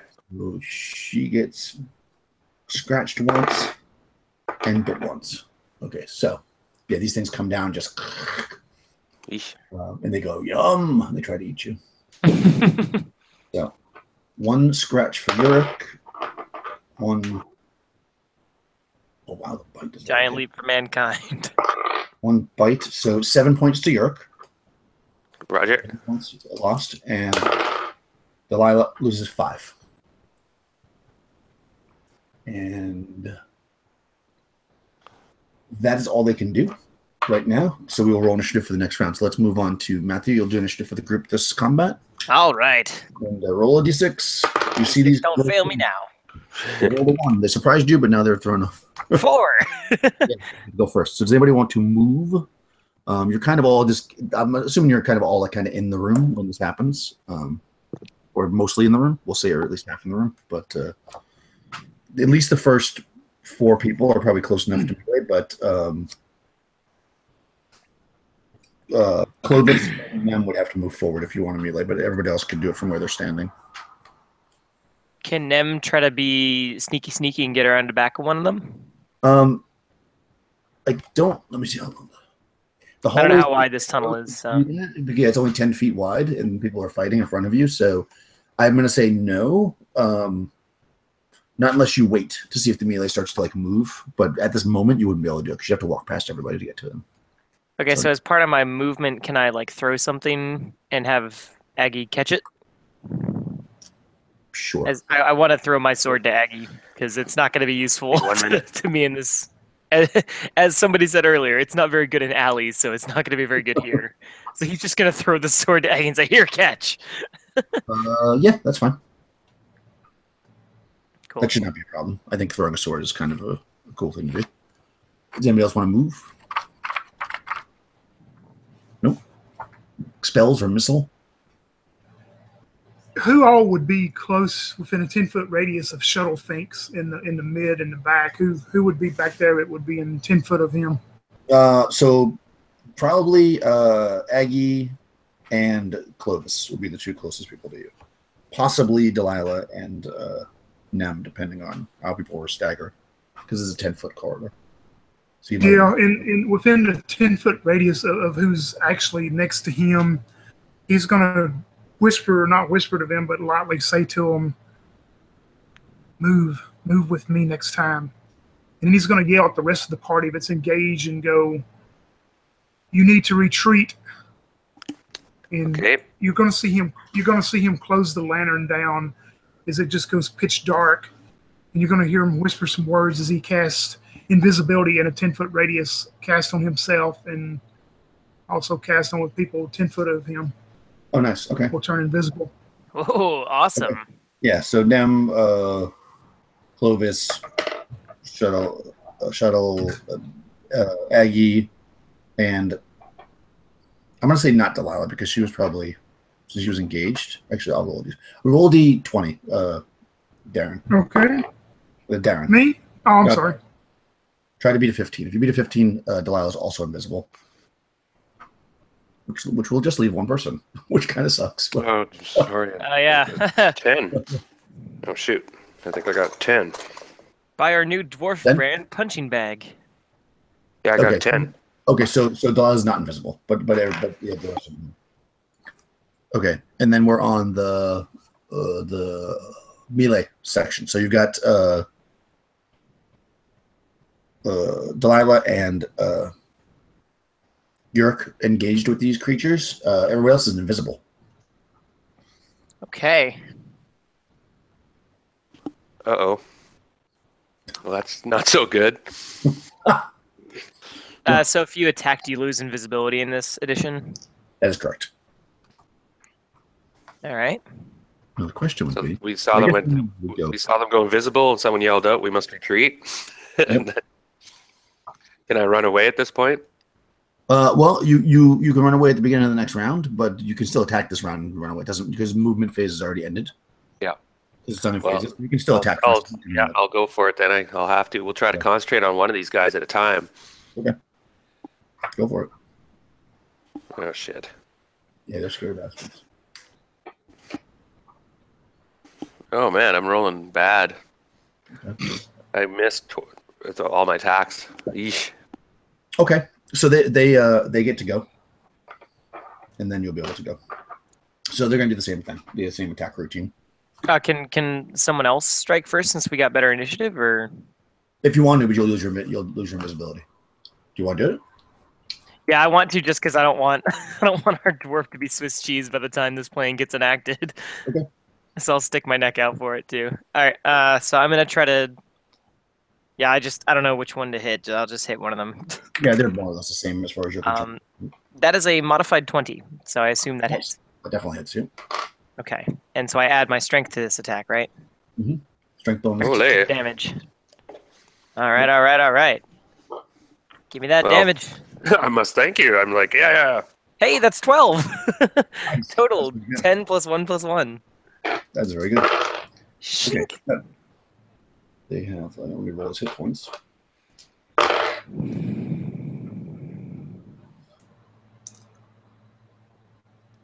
Oh, no, actually gave me hit points. Oh, that's nice.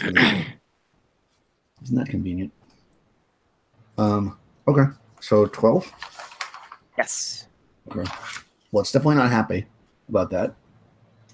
I'm very happy about that. He's grinning again from ear to ear. You get the sense that he really likes his job.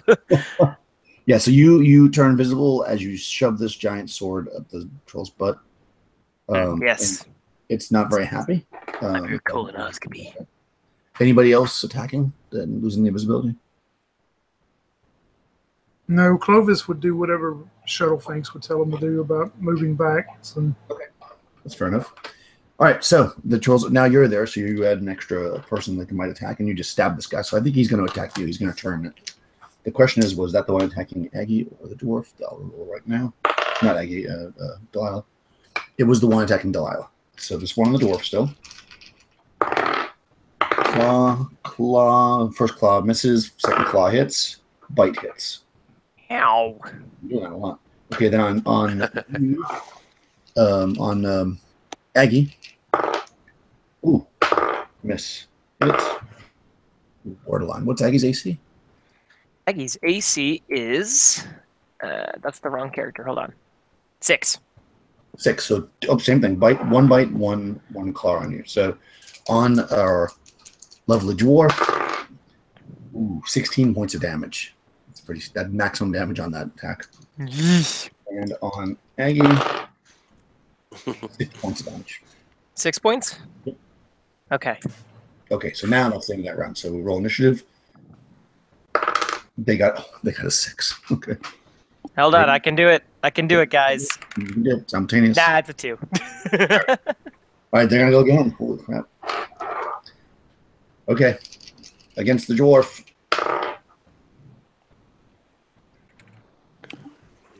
Oh. That's it. That hits a -1. So yes, claw hits. Claw hits. Bite misses, which is good because does the most damage. All right, so 2 claws are a total of 6 points.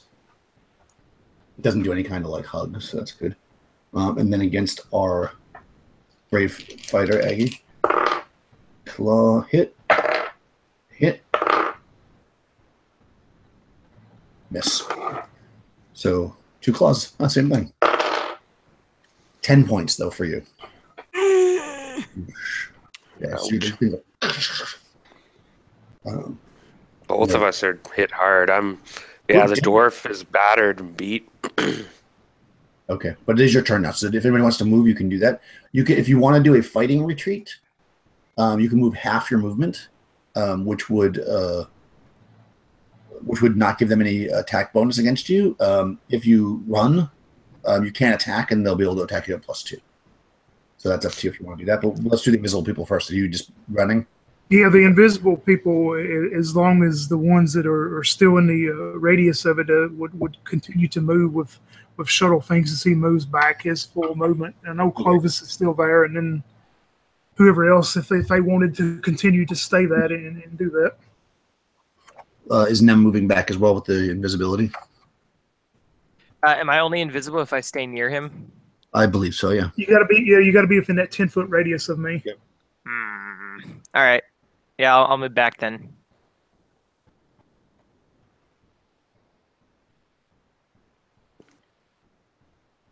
Yeah, it moves with the creature it was cast on. You cast it on yourself, right? Yeah. Correct.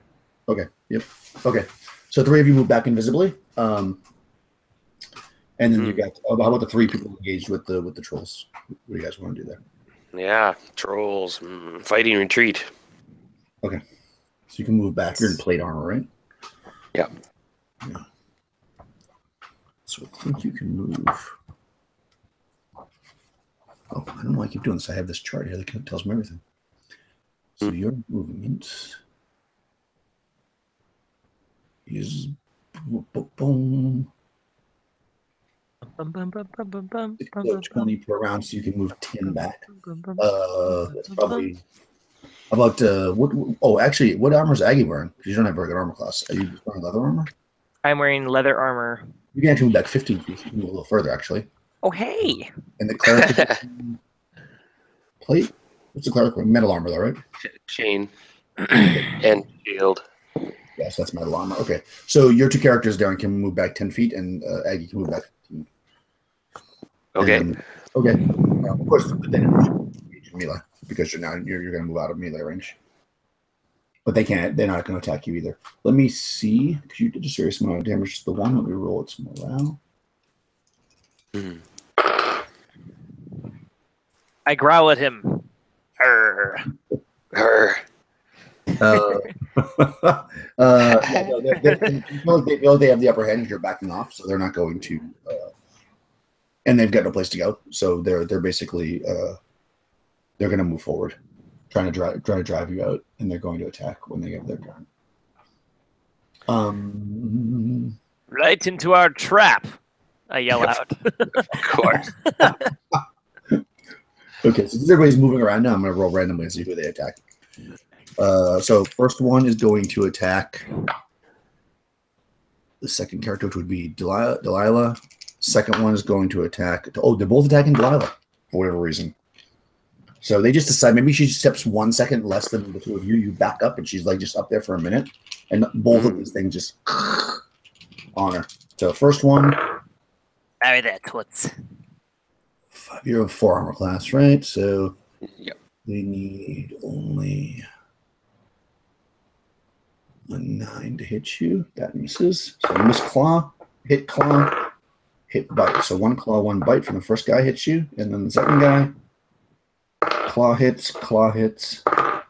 Ooh, bite hits. Oh, that's going to be pretty serious. I think that the cleric might be having less his damage is left. Oh, right, so good.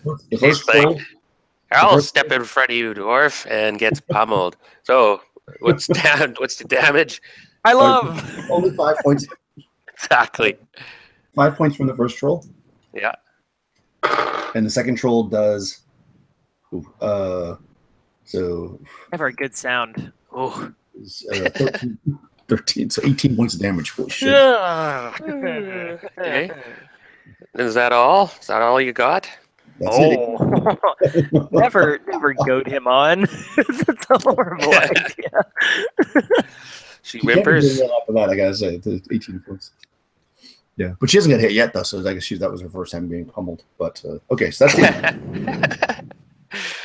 She doesn't feel much better. Okay, so next round, roll initiative. Oh god, they got a 6 again. I also have a 6. Nice. Okay, so now take. So what's the plan here? Are we just gonna keep running? Well, they keep attacking. If we run, they'll attack us anyway. I'm pretty stuck here. If I go to cast a spell, they'll hit me. Not that I have any spells. Now, would a hold person work on one of these brutes? Maybe. Let me just quickly look. I think a whole person's exactly the same as second level clerics, but a whole person. Well, that's nice. Yeah, thanks for nothing. That's funny. Let's see. Cleric spell. Thanks for clearing that up. Yeah. I do actually like how they do it in the older editions where they put the spells by level because it just makes it a lot easier when you're doing this. Alphabetical is great, but when you're like dancing around, sometimes it's hard. So person spell will affect any human, demi-human, or human-like creature, bugbears, dryads, gnolls, golems, hobgoblins, kobolds, lizardmen, ogres, orcs, blah, blah. It will not affect undead. So I'm going to say if it affects an ogre, it would affect this because they're very similar. Yeah, Or good. That's racist. I wouldn't say they're larger than an ogre. I'd say they're the same size, but let me just quickly check that. Just to be 100% sure. I mean, I'm going to say it's going to work, but I am just curious. More of a rules question reason why, but they get saving throw, right? I'm just looking at it. Save versus spell can be paralyzed. The spell may cast at a single person or a group. If cast as a single person, that person must save versus spell at -2. If cast as a group, It will affect 1d4 persons. So how would you like to do it? So they'll get it'll be harder for them to save if you cast it on one of them, but you could get both of them if you risk it and cast it on the group. They cast on the group. Go Cast for on it. the group. Okay. I cast on the group. Okay, so Yeah. roll d4 and see how many people it can hit. It can affect. So it still theoretically could be one, but hopefully not. There's a 75% chance that it'll be more than enough. You want me to roll? Yeah, go for it. What die? D4. There's my D4. Oh, there it is. And hope for a 2 or better. Oh, I got a 3. Perfect. Okay, so it will affect both of them, but they both must make a saving throw now. I'm just looking up their saving throw. They are 8 feet tall. Yeah, that's good. I think it's small, but it's fine. Taller. Save as fighter 6. Okay, so first one, saving throw. Ooh, nasty. 6. 6. I'm going to say that probably fails. Saving throw. Fighter 6. Spells 14. So the first one is, which is the one that was not hit so far, is held. The second one passes. The one that's hurt passes and save though, and is not held. So that's pretty effective use of the whole person. One of the trolls is temporarily out of combat. Now, is there a coup de grace rule in basic? Yeah, but not while you're still fighting another thing. Yeah, combat has to be over basically. So yeah, you have to kill the other one first. And he'll be held for 9 turns. Nice. Oh. Oh, that's a long ass time. Yeah. Okay. Okay, so can we attack now? Yeah. Yeah. Well, yeah. Now you can attack. Yeah. You can attack either one, I suppose, but the one's not a threat. Well, we got to stop the one who passed it. So Urik's going to step in front of the cleric and swing at it. Okay. Thanks. Hurrah! That's the first hit I got. Nice. Well done. Roll some damage. That's a 19. Damage? No. Oh, That's what's that? 10? Warhammer. Battle axes die 10. No. 8. D8, ain't it? yeah, I think. Two-handed axe or whatever it's called is a D10. And I have 18 strength, so I do plus 5 on damage. Really? Or what is it again? That sounds plus 2, plus 3, ain't it? Plus Oh, 3. plus 3? Okay, I'm thinking first edition. Okay, so it's 8 points damage. He Nice. strides in. Well done. And he's bloody mess, but he's still fighting. Yeah, you chop it in the knee. It's pretty hurt. Cool. How about our other fighter up there? Yeah, seeing the other one's muscles freeze up in place, Aggie is going to try to follow suit and just destroy this one that's attacking us right now, the injured one. Okay. And he's gonna try to cut the dude in half essentially. That's pretty good. That's a 17. That definitely hits, yeah. Okay, and that's a D10. And I just rolled a D12 like an idiot. D10 is 11 damage. Wow, nice. That is very good. This thing is not... Oh, actually, it actually goes down. And is that... Oh, yes. It basically, you chop it and it falls. So it cuts in half and lands on the ground. The coup de grace. I turn on the one that's held. Yeah, and you can just like chop its head off or whatever you want to do with it. Tee up its neck and jump up and stove in its head. Nice. Kill it. Yeah, you finish the second troll off in a pretty simple maneuver. You know, having it just standing there basically. Well done. It's very stinky here, but otherwise nothing is attacking you. Or Look for loot and healing potions. Yes. yeah, But also loot, Nemesis. yeah. So there is a backpack up there, but it primarily has rotten food in it and a coil of rope. It doesn't have any like money or anything in it. And there's some water in there that's probably been there a long time, so you might not want to mess with it. So a coil of rope and a backpack that kind of smells like troll poop and a water stick. Oh no. I look at the dwarf and Aggie says, "You know, are you okay? Are you good?" He spits out some blood. Yeah. Well, I'll get better. Okay. He's a bit wobbly on his feet. And, As you're standing, you turn around and the two trolls are on their feet again. Let me see if you're surprised. You are not. Roll initiative. they're regenerating. Stab it in the head again. God. I was gonna ask if they're trolls. Yeah, they were. 5. Damn it. 5. Okay. 5. Simultaneous initiative. I'll still let you guys go first anyway. So, But then it'll still be simultaneous. So there's 2 of these guys standing there. They're obviously like super. Well, I mean, 9 rings. They're just different. Yeah, actually, they're looking pretty decent again. Almost back where they were. Oh, foiled by a rookie move. Yeah, and they're now blocking you. What are you doing, by the way, Tony, with the rest of the invisible people? I would think, we would have moved back. How many feet would we have been back from them while they were still engaged with them, roughly? Well, you moved. You could have gone all the way back to that large room. Oh yeah, then we. As far as me and Clovis, I don't know, but Neb probably would have been hanging a little bit closer just in case they came out. He would have been able to like clock them, Mm-hmm. and he But probably would have we gone would've back as definitely- soon as the fighting died down. okay, that's what I was going to say. He may have went out of the radius, but as far as Shuttle and Clovis, they would have waited till the fighting had died down and wait to hear the all clear signal from the party. They would have still been in the big room, invisible. How long does that last for? Is it permanent until Let me look again. special?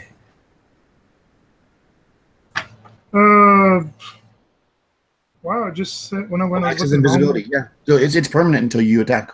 Yeah, so Back 1 moment. So yeah, they Yeah. they would have waited for some type of all clear signal from one of the party members before they would have went. Because a turn. I'm sorry to talk over you. A turn, basically, while you were searching, which is 1 turn, was enough because they were only down for 9 rounds. So that's 10 minutes. I mean, they would have told you. You would be up there if you wanted to be. So yeah, that's up to you. Oh yeah, if they would have told us, then yeah, we would have went back up there. Correct. Okay, yeah. So you see these things. You know what I'm going to do? I'm going to do this a little bit differently. I'm just going to roll. Okay. They're not 100% healed because that wouldn't make sense. It's a little vague. It just says they're ready to fight again in that many rounds. So I'm just going to roll half their hit dice, and that's where they're going to be at. Okay, so they're not healed completely. In fact, the one that you like decapitated, like he his maybe like there was like a little bit of skin hanging, so he's probably like holding his head on like this. And Does he have a tiny little head that's growing? Yeah, it's like you can see that it's like loose, Okay, cool. So they're not looking too good, but it is simultaneous initiative, and you guys can all act if you want.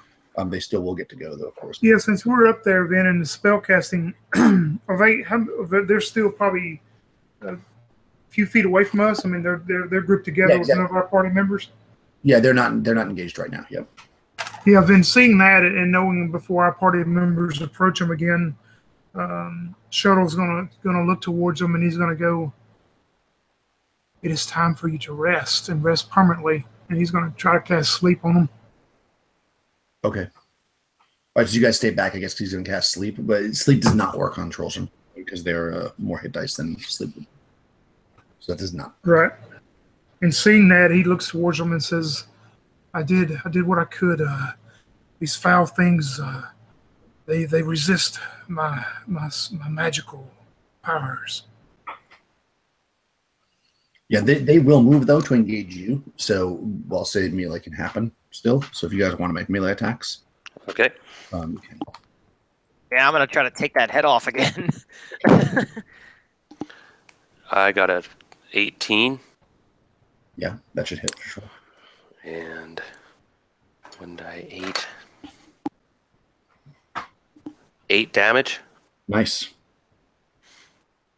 I'm just +2 to hit, right? Actually, if I have 18 strength. Anyway, I did 8 damage. Okay, perfect. Yep. That hits him. He stumbles back. How about And Delilah, huh? She's up there with her shield, and a whole person, I guess, went out of effect when we smashed his head in. well, he was dead, so Okay, yeah. I'm gonna say at that point. But, I mean, I'm just gonna make a call that if he's dead, it ends. Yeah. Right. Okay, so she'll have to attack the other one then.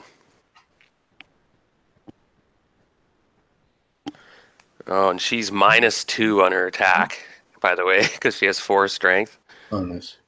So she got 4. I just thought of that. I was like, oh no, what is she doing up here? Better with her slings. That wouldn't be on her sling because that's dexterity, I guess, right? Well, that's correct. But anyway, she rolled it with modified 12. Okay. Their AC is 4. So she's a magic user. 12. No, she needs a Cleric? she's also a cleric. She's a cleric. Same thing. That was cleric. She needs a she's at this level. Level 4. Yeah, okay. So you got Darn it. Yeah. How about Clover? He looks towards Shuttlefinks, watching him try to do something to these creatures magically, and seeing that it fails, he just looks back towards Shuttlefinks, and as he charges forward, but during this time he does, he's actually shielding his sword, and he's pulling out a flask of oil out of his backpack, and what he wants to do next round is throw this oil on. Okay, you can do it. Cool. All right, so they're gonna go. Since it's simultaneous, I'll say that that you can throw it at the beginning of the next round, but before they get to attack. But for this round, they will get to attack. All right, so. Well, all right, so you're all standing there, so this is going to be somewhat random. The first activity, only one person landed a hit. That person's getting attacked by that troll. So that was the dwarf, right? Yeah, I haven't attacked yet, but I can go after they attack. No, go ahead. Yeah, you go first. Okay. All right. I mean, he's going to get an attack anyways. Yeah, I'm going to try to knock that loose head off. And swing and a miss. That's a 4. Sorry. Well, when you had said that earlier, you wanted to knock the head off, I assumed you missed it. That's why you didn't say anything. So. Oh, yeah, sorry. Okay, so that's good. You run up and engage that guy, so he will engage you. That makes my life easier. So first against our friendly dwarf. Natural 1. That misses. 19. 1 claw hits. 9. I think a 9 misses you because you have good AC. You have a. Yep. Yeah, it needs an 11 to hit you. So you only get hit by 1 claw, which does 2 points of damage. Now, Aggie, in the valiant swing that missed, a claw comes in and hits you. Hold on, what's Aggie's AC again? You don't have very good 6. AC. Yeah. I mean, yeah, that hits. Okay, so 2 claws, but no bites on you. So Yurik goes down, by the way. He has 0 hit points. Oh, really? Okay, you dropped to 0. Yurik drops, and Aggie takes 10 points. And Aggie's down. Damn it. And you beat the trolls. Oh, that's such a rookie move. I'm like, yeah, I deserve this. All right, so you guys go down. This will make a great story. All right. Yeah, well, there you go. You're down. If we get out of here, which doesn't seem likely at this point. Yeah, so that's the end of that round, right? Everybody went. So let's roll initiative to see what happens. They're somewhat blocking the door at this point, although they are very much weak. They rolled a 5. Oh, so wait, do we have them sandwiched between us? No, you're all on the other side because you came to search. Okay. You walked past them and they popped up. Okay. I rolled a 5. Okay, so simultaneous. Okay. Well, hold on, though. You're not rolling, though. I thought Matthew was rolling initiative. Oh, I can do it again, too. Yeah, well, just because you're still in the same combat. 5. Okay. Guess Give me a chance to possibly get 6. Okay, so once again, simultaneous initiative. Anybody moving? No. Clovis would have wanted to be close enough that he's going to throw this oil with one hand, and the lantern in the other hand, he's going to throw it right after the oil if it hits. Oh, okay. That feels like you could just snap on him. Yeah, just smash the bottle of oil on them and throw it and then try to burn them. I mean, if you hit him with the lantern and it smashes the lantern and destroys the lantern, it'll put oil on him that way. If you want, he wants to also throw the flask of oil on it to try to make it burn more. Okay, it'll just be 2 attacks. So it's just about how you want to do it. If you just throw the oil this round, it won't do any damage. But if you hit him with the lantern and smash it, it'll do damage this round. Then you can throw the oil next round. Yeah, he'll try to smash him first then. Okay. Yeah, so just to make a melee attack with the lantern. Ooh, nat 20. Oh, well, that definitely smashes the lantern. Woo! Yeah, so it does. Threw it on the ground. A flask of oil does a D8. 1d8, I believe. Yeah, D8. And do a D8 plus 2 just for the added, the lantern itself. It'll be a 4 total. Oh, it's not much oil gun on. Okay. 12. Okay, but he's going to continue to burn in another round. And if you throw more oil on him, it will continue to burn as well. So you can do that. Yep. Because you already have it out. Anybody? I know I jumped over the missile phase because I thought you were going to missile. Did anybody else want to do a spell? I kind of skipped that. Yeah, it's seeing Shuttle thinks it's seeing the 2 party members go to the ground. I guess he's back there by himself. He's gonna. No, never mind. He can't do that. So he's going to actually see the 2 party members go to the ground, and then he looks around and seeing there's no way to get out of this. He casts mirror image. Yes. And there will be three more images of him that pop up. Nice. All right, so your image. Okay, so we can do melee attacks. If people want to, let's just go left to right for me to keep them organized. So go ahead, Darian, if you want your. The cleric's not casting a spell, right? No, Delilah's like, no. As the dwarf goes down, and she pulls out a flask of oil. Okay. So you get to and throws it at the troll. No, tries to keep it at fire. Okay. And she whiffs. Okay. So it splatters all over the ground. With her 4 strength, she's like, eh. Throw it. It splashes on the ground in front of you. Well, you go to throw it, it goes behind you. That's right. It just slips out of your hand as you're winding back. Yeah, she's very unathletic. Starts herself on fire. All right, so how about Nim? I can't get behind them. Yeah, you could try to do a hide if you want, or it'll be difficult. I mean, they are engaged in combat, so okay. I'll allow it, but I'm going to modify it slightly, but minus 10%. I've got a really stupid idea. So tell me whether or not this is okay. But I have a jar of purple paint, and I'd like to try to blind one of the trolls with the paint. Yeah, you can do that. Go Well, there you go. Throw the paint in his eye, and he'll have to make a saving throw versus poison, or be blinded temporarily at least. Okay. You throwing it on the one that's on fire, or the other one? The other one.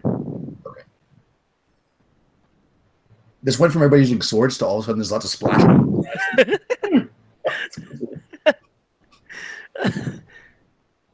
Okay, go ahead. Make an attack. Oh, make it attack. Okay, cool. Yeah, hit him. Can I do slashing damage because I'm throwing a glass jar at him? It's a 20. Nice. Yeah. Nice. All right. You hit him in the face with the paint. Let me make a saving throw for him. Okay. Versus poison or paralysis is probably the more likely one for that. Let's see. He says he's a fighter 6, so he needs to get a 12 or better. Alas, he got a 17, so he's not going. But you can do 1 to 2 points of damage. So. Okay. Roll a d2. Yeah, I'm trying to find my d4. There we are. 2 points. Nice. Oh, that's pretty good. Okay, cool. Yeah, I mean he's not. About what my dagger would have done. So. Yeah. Nice. Yeah, he's cut. His face is cut, and now it's also purple, which for morale reasons, that's actually the greatest insult of all. Probably not very good.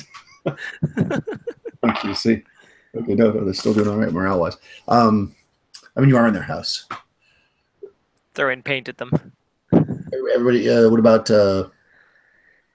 Clovis? Hasn't gone. Or Clovis? He's gonna break that vial on them then to keep them burning. All right, that's fine. Just make an attack, and that'll just increase it by 1 round. God, another nat 20. Nice. Okay, so you smash him. Oh, sweet. He's on fire for the next 3 rounds, so All right. he's not feeling very good.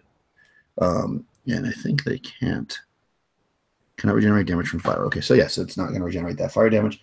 Although I guess theoretically we could do the other damage, but I'm not going to get complicated with that. I am going to have them attack though. So there's a lot of shit going on right now. So I'm going to roll randomly to see who they attack.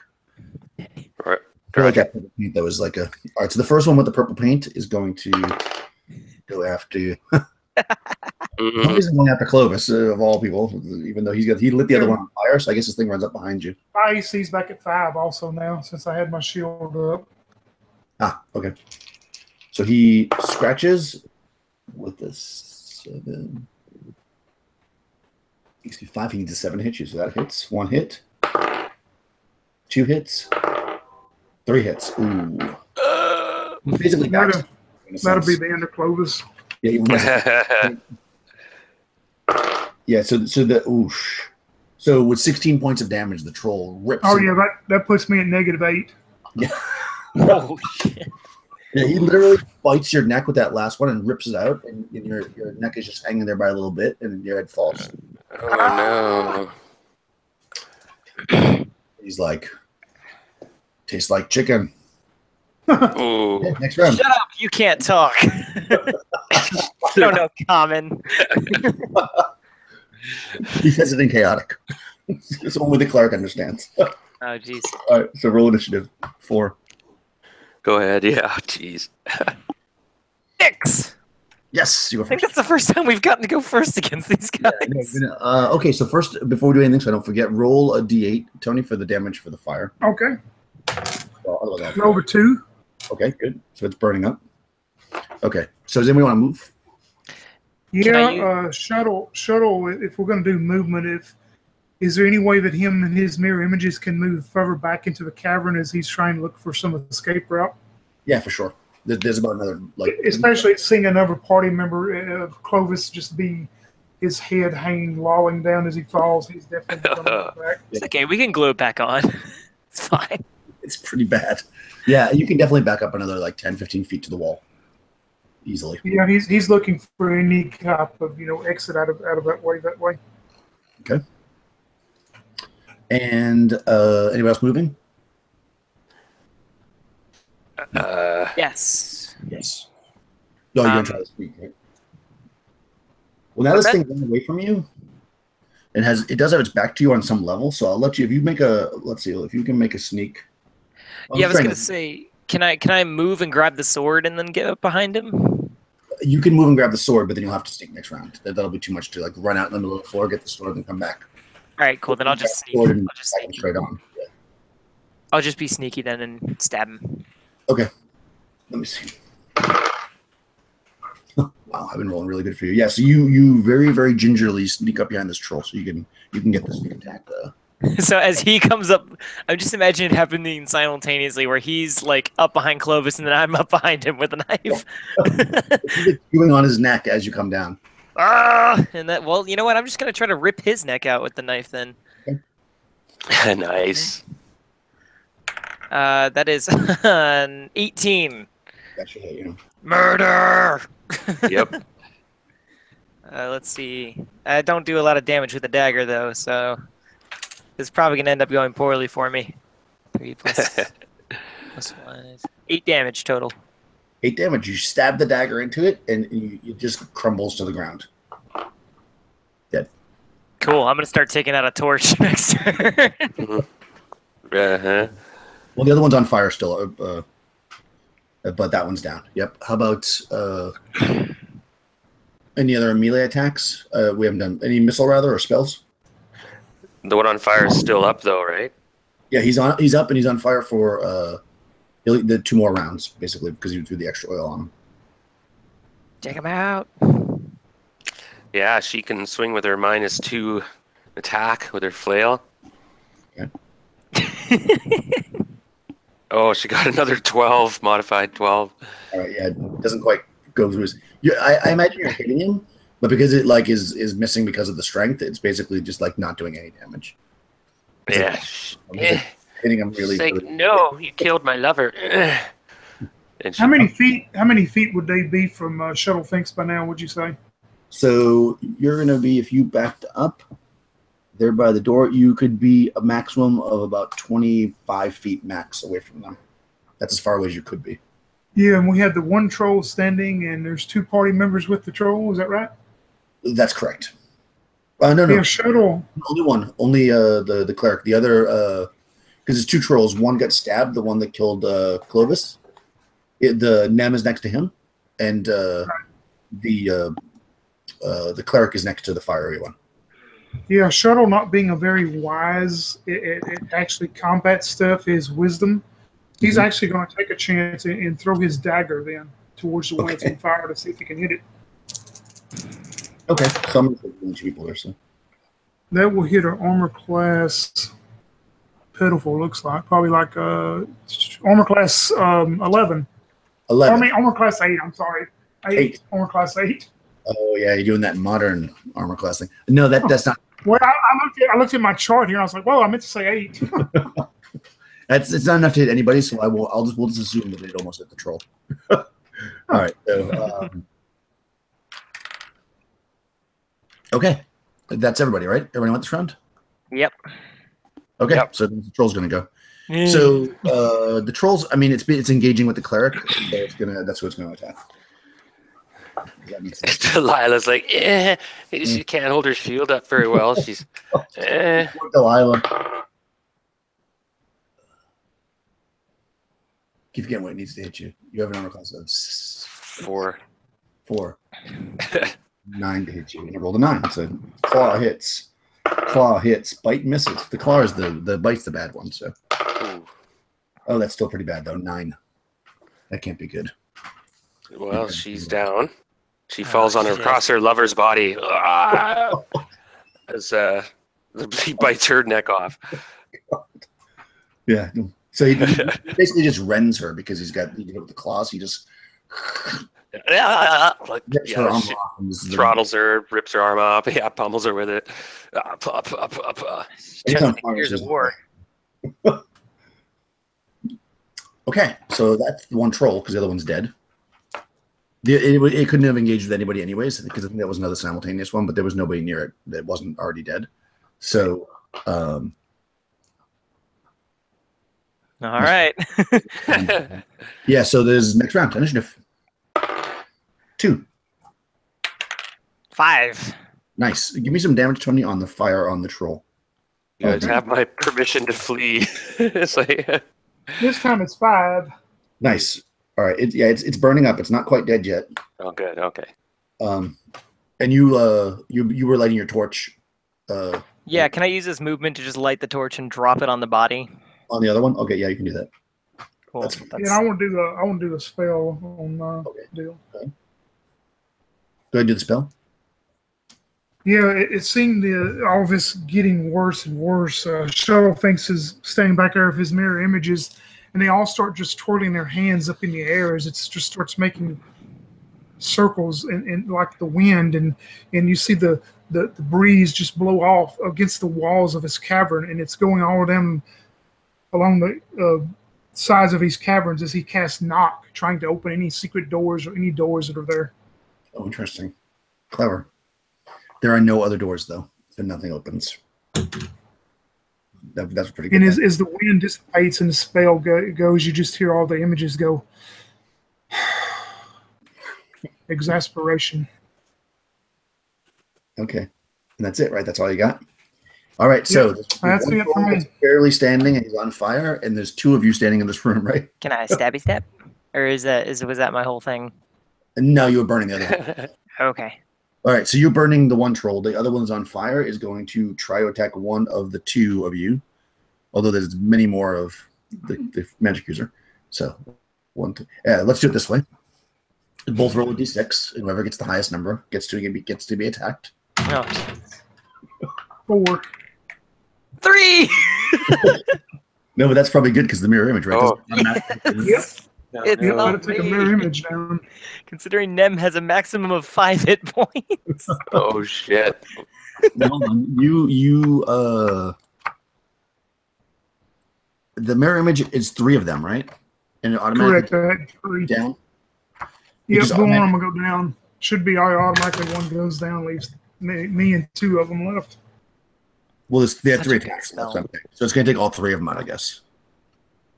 But it automatically is Yeah, mirrored. because Okay. as soon as he hits one, it's going to dissipate, and he's going to know that it's to go to the next Yeah. one. So. All right. So, but he could miss those still. So let me just roll to see if there's any that's still standing. Their armor class 10, right?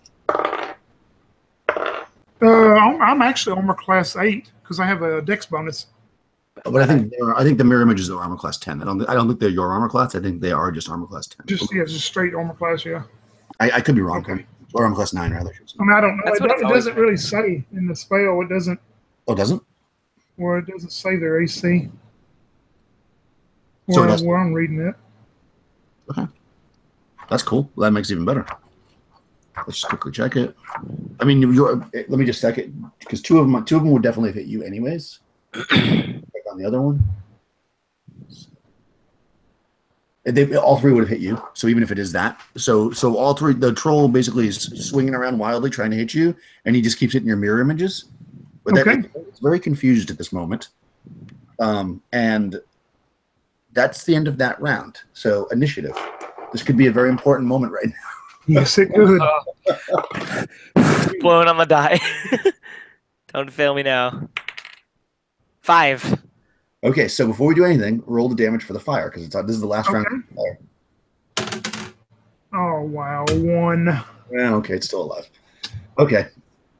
All right, but you still get to go first. So it's engaged with you right now. Yeah, and it's on fire, correct? It is on fire. Right? Well, you're going to see the real shuttle Fink since it's standing there closest to him. He's going to, not thinking again, not being wise, being intelligent, but not wise. He's actually going to take his lantern and throw the lantern onto it, Oh, which okay. will probably put everybody into complete darkness. All right, so you're going to smash it with the lantern? Well, he's Yep. going to be on fire. No, So, it's okay. You do the additional damage. So go ahead and do a melee attack. Yep. Oh God, I rolled a 2. Oh, no. I'm going to say that you go to swing it, and the troll hits your hand, and it goes flying. It smashes against the wall and goes out. So you're in the darkness. Which doesn't really affect the roll. But that's a melee attack. So you could have. Did you want to do something first before that, or simultaneously, Nem? yeah, no, I want to jump up on his back and just start hacking away at him.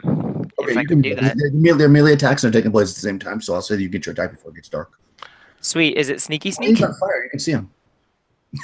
Am I sneaky? Yeah. And or backstab? He is distracted, but I'm going to say no. I'll give you the +4 to hit, but not the extra damage. Okay, that's fine. Okay, so I'm running up to hit him then. That's a 15 total? That should hit you. Oh, sweet. Yeah, 1 plus. And stabby. Ooh, that's max damage, 5. That's enough. It goes down. It only had 4. Yes! Again. So as you stab it, the torch, you were standing in the dark. You just see a smoldering troll on the ground. Can I light my Excellent. other torch on his remains? Because the other one's on fire on the other side of the room. I was gonna say, Nice. can I light my extra torch on his remains? Yeah, You thought it smelled bad before. yeah. Oh God, Mm. terrible Cooked smelling. troll. A valuable lesson was learned. I just look. I look Such a over rookie to. move. Fuck. I feel like 2 valuable lessons were learned here. One, if it smells really bad and it's probably trolls, don't go there. And 2, if you end up luckily killing them, burn them. So yeah, the 2 of you are probably bruised and battered at this point. But I don't know. I just look over at Shillowfinks and I say, "Well, that escalated rather quickly." Looking over at the 6 dead bodies in this room now. Mm. That's true. It was a party of 6, right? And Well, now- not anymore. Trolls. Now it's the Dos Amigos. Yeah. How many survived? There's 2? Just 2 of us. Oh Lord! Well, congratulations. Yeah, I haven't had 2 characters go down Yeah. in one scrap like that. The dice were not very friendly. You were rolling like hit, and I was rolling miss. I went from 26 to 20 to 10 to 0. Like Yeah, I lost 2 yeah. rounds. Shuttle thinks will look towards Neom, and he goes, go to Clovis's body, retrieve the. He has 2 swords, but only take the long sword. It's got magical properties, and there should also be if you'll find on his belt pouch, you'll find a bottle in his belt pouch. It is a magical potion. We need to retrieve those, and as he's giving these instructions to Neom, you're going to see him actually take out a bottle himself as he starts drinking this potion himself, and he's going to actually go ahead and use this potion of treasure finding. Oh, smart. Okay. That's funny. They have a potion for that. Yeah. Drink this potion and you'll find a treasure. There's a potion for that.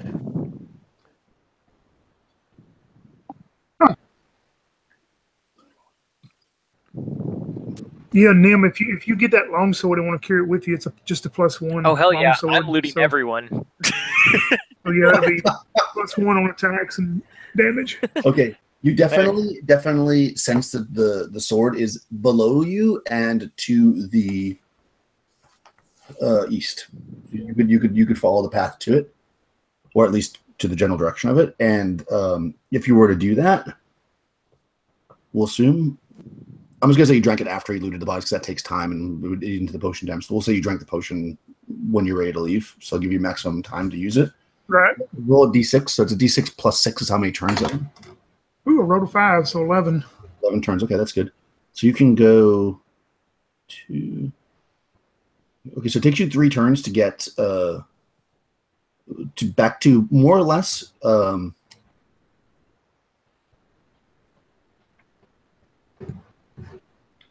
where the dragon room was, but it feels like you still need to go further east. But even though there's no way to go there, the only passages would be northeast or southwest-ish. So there's no direct route to get to where you know it is. It's below you, but there's no passage in this room to get there.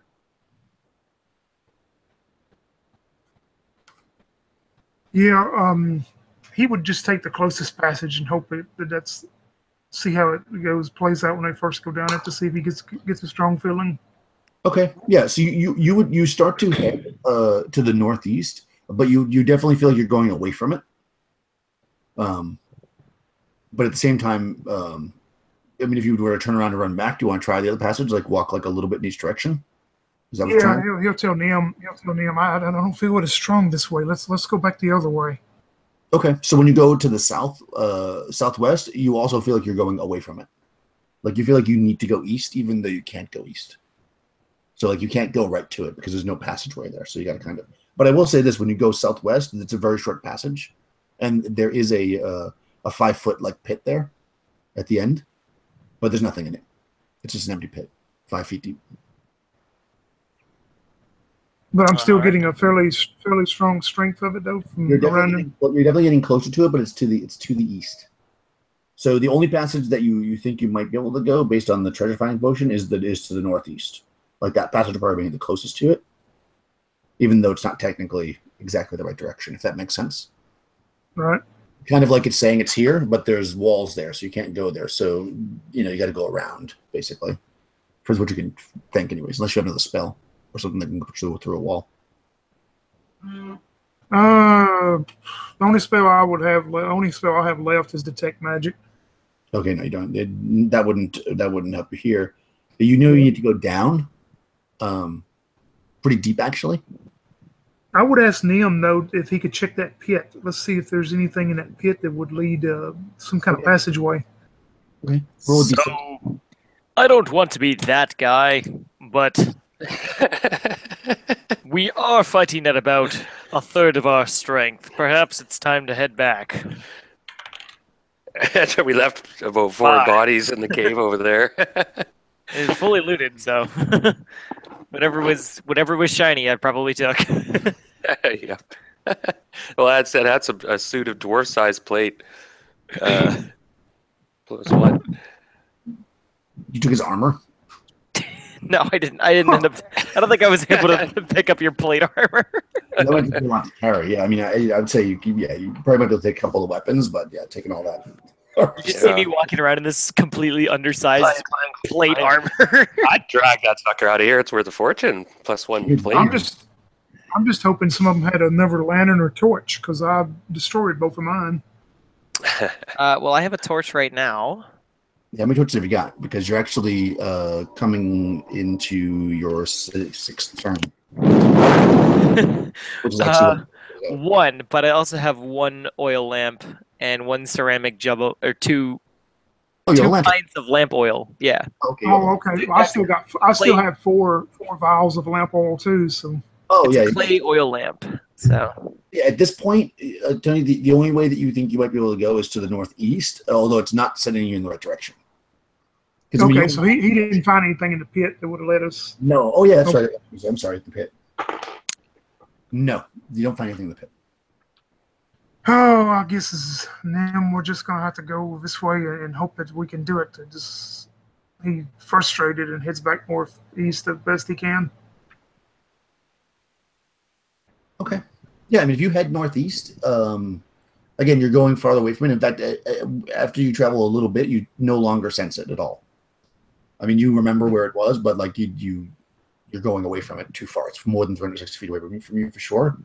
But if you were to follow the tunnel up about 120 feet or so, you eventually do actually come to a pit. It's a very, very deep pit. Well, I've got this 20-foot ball of gray string. It's deeper than that, for sure. What's his name had 50 foot of rope? Clovis. Oh. Yeah.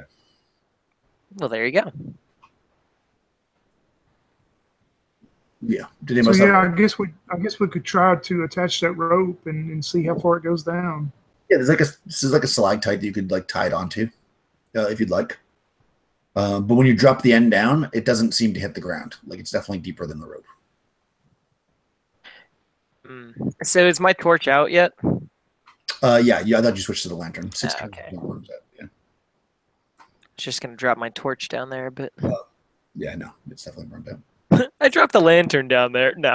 You're on about 8-ish turns now, so actually your potion's going to wear off soon. You could actually take your torch, and if you had something to wrap around it, and set it back on fire and drop it down there. If you had some kind of. I really wish you hadn't said that. I take off my purple heavy trousers. That's all I've got. So, wait a minute. Let's see Clovis what he had that maybe would work. I didn't grab anything that wasn't shiny. So. Oh yeah, he wore like a a deal on his head, like a headband, just like in his picture. So he had like a headband deal. If that would work. Okay. Yeah, sure. All right. Yes, you spill some oil on this headband and you wrap it around the torch and you drop it. Mm-hmm. The torch falls very, very far. Oh. Estimate over 100 feet. Oh, crap. We won't be going this way then.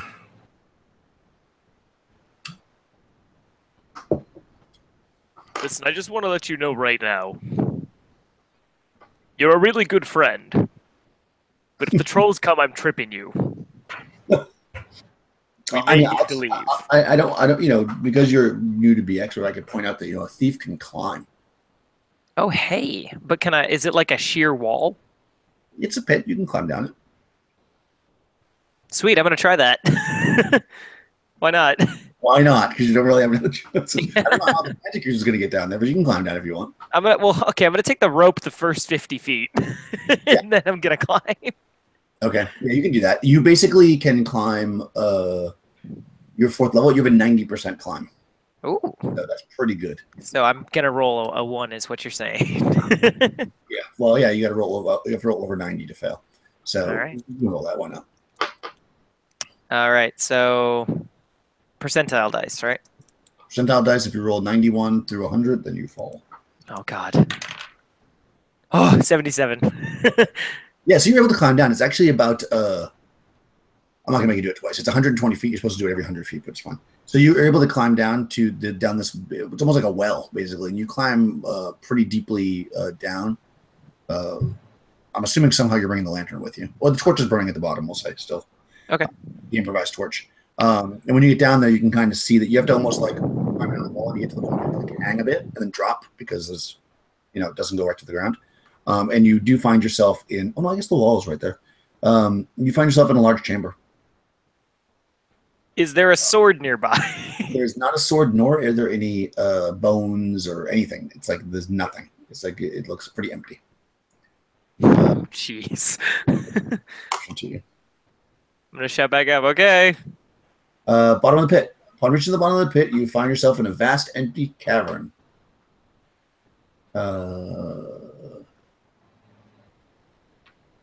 You do hear, actually, when you're down here now, like a crunching and grinding sound. Oh, I'm so gonna die. It's coming from like the east. Jeez. Hey, and also you would know that potion that you took off. I told you to get that potion off Clovis. I would have told you it's a potion of speed. Oh, right. Since you have it. Oh, sweet. How long do those last? 1d6 plus 6 turns. Okay. Well, then I'm gonna have it out Okay. and have it ready to drink. I mean, a turn being 10 minutes. So. Oh. Yeah. So an hour, or between 1 and 2 hours, basically. Sweet. Then I'm going to take it right now. Okay. So So roll that D6 plus 6. I can D6 plus 6. 70 minutes. That's what I get. That was a 1. All right. Okay. All right. Yeah. So you got 10 turns. So you hear crunching. Like you could go towards it if you want. You don't see. I mean, the room is too big with this like improvised torch. Go toward the crunching. Or Yeah, 'cause that works so well with the bad smell. I mean, you could do that or not. I mean, you could, If I look up, is Shuttle Things making any attempt to climb down? What would he have to roll? Because actually, dexterity is my second best score. Yeah, you could try to climb down at half the thief's ability. So you have 45. Ooh. Yeah, and I just need to roll under my dex. No, you have to roll 45%. Oh, 45. Okay. Yeah. Yeah, he's going to slowly, after he knows that Nim has made it down there and probably seen him move around with the lantern and stuff, knowing he's securely down there, he's going to slowly go down there. First one's a 21. Nice. Okay. You're only climbing down halfway. Just remember that because you used the rope for the first half. So yeah, you're only climbing down 50 feet. So you're actually able to do it. You're going down 70 feet technically. Yeah, you made it. Well done. What? So you're at the bottom. Nim, what have you found down here? Did you find it? Nothing yet, but there's... And I shush him for a second to listen. Yeah, you hear this like crunching, grinding. There's that.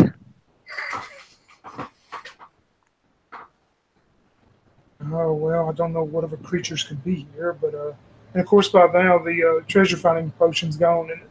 Yeah, for sure. Did he get like a last sort of inkling where it was, or?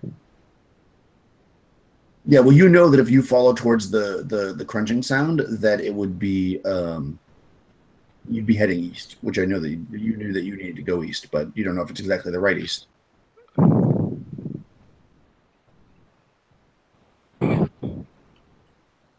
All right, I guess I'm gonna be sneaky. I'm gonna start moving towards the sound. Okay. Yeah, so you're walking. You have the lantern and everything now, and you guys are heading to. You walk through this room, which is like maybe 60, 70 feet wide. Come to the other end of it, and there's basically 2 tunnels branching off. They're both going to the east. One's going slightly south. One's going slightly north.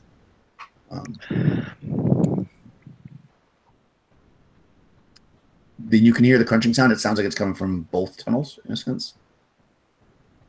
Okay. You said one goes north, one goes south? They're on the north and south parts of the room, but they're both kind of going east. I mean, they're kind of, not straight, but kind of like a northeast/southeast. I just look at. Yeah, I'm gonna go ahead and cast my last spell, detect magic, to see if I get anything that senses from either one of those areas. Oh, cool. Check magic. Might as well. That's for 2 turns, though. Okay, so 60 feet. No. You have enough time in 2 turns to even go to both entrances and kind of see. But yeah, within 60 or so feet of each entrance, or each tunnel, you don't have anything magic. I just look at Nim and I shrug and I go, I did what I could. You make a decision, north or south. It doesn't really matter anymore. North it is. Oh, okay. Cool. So you start to head. It goes northeast a bit, and then kind of turns to continue to go east. And you're traveling around for about 100 or so feet, and then there's a branch. Basically, you can go to the right, or keep going straight.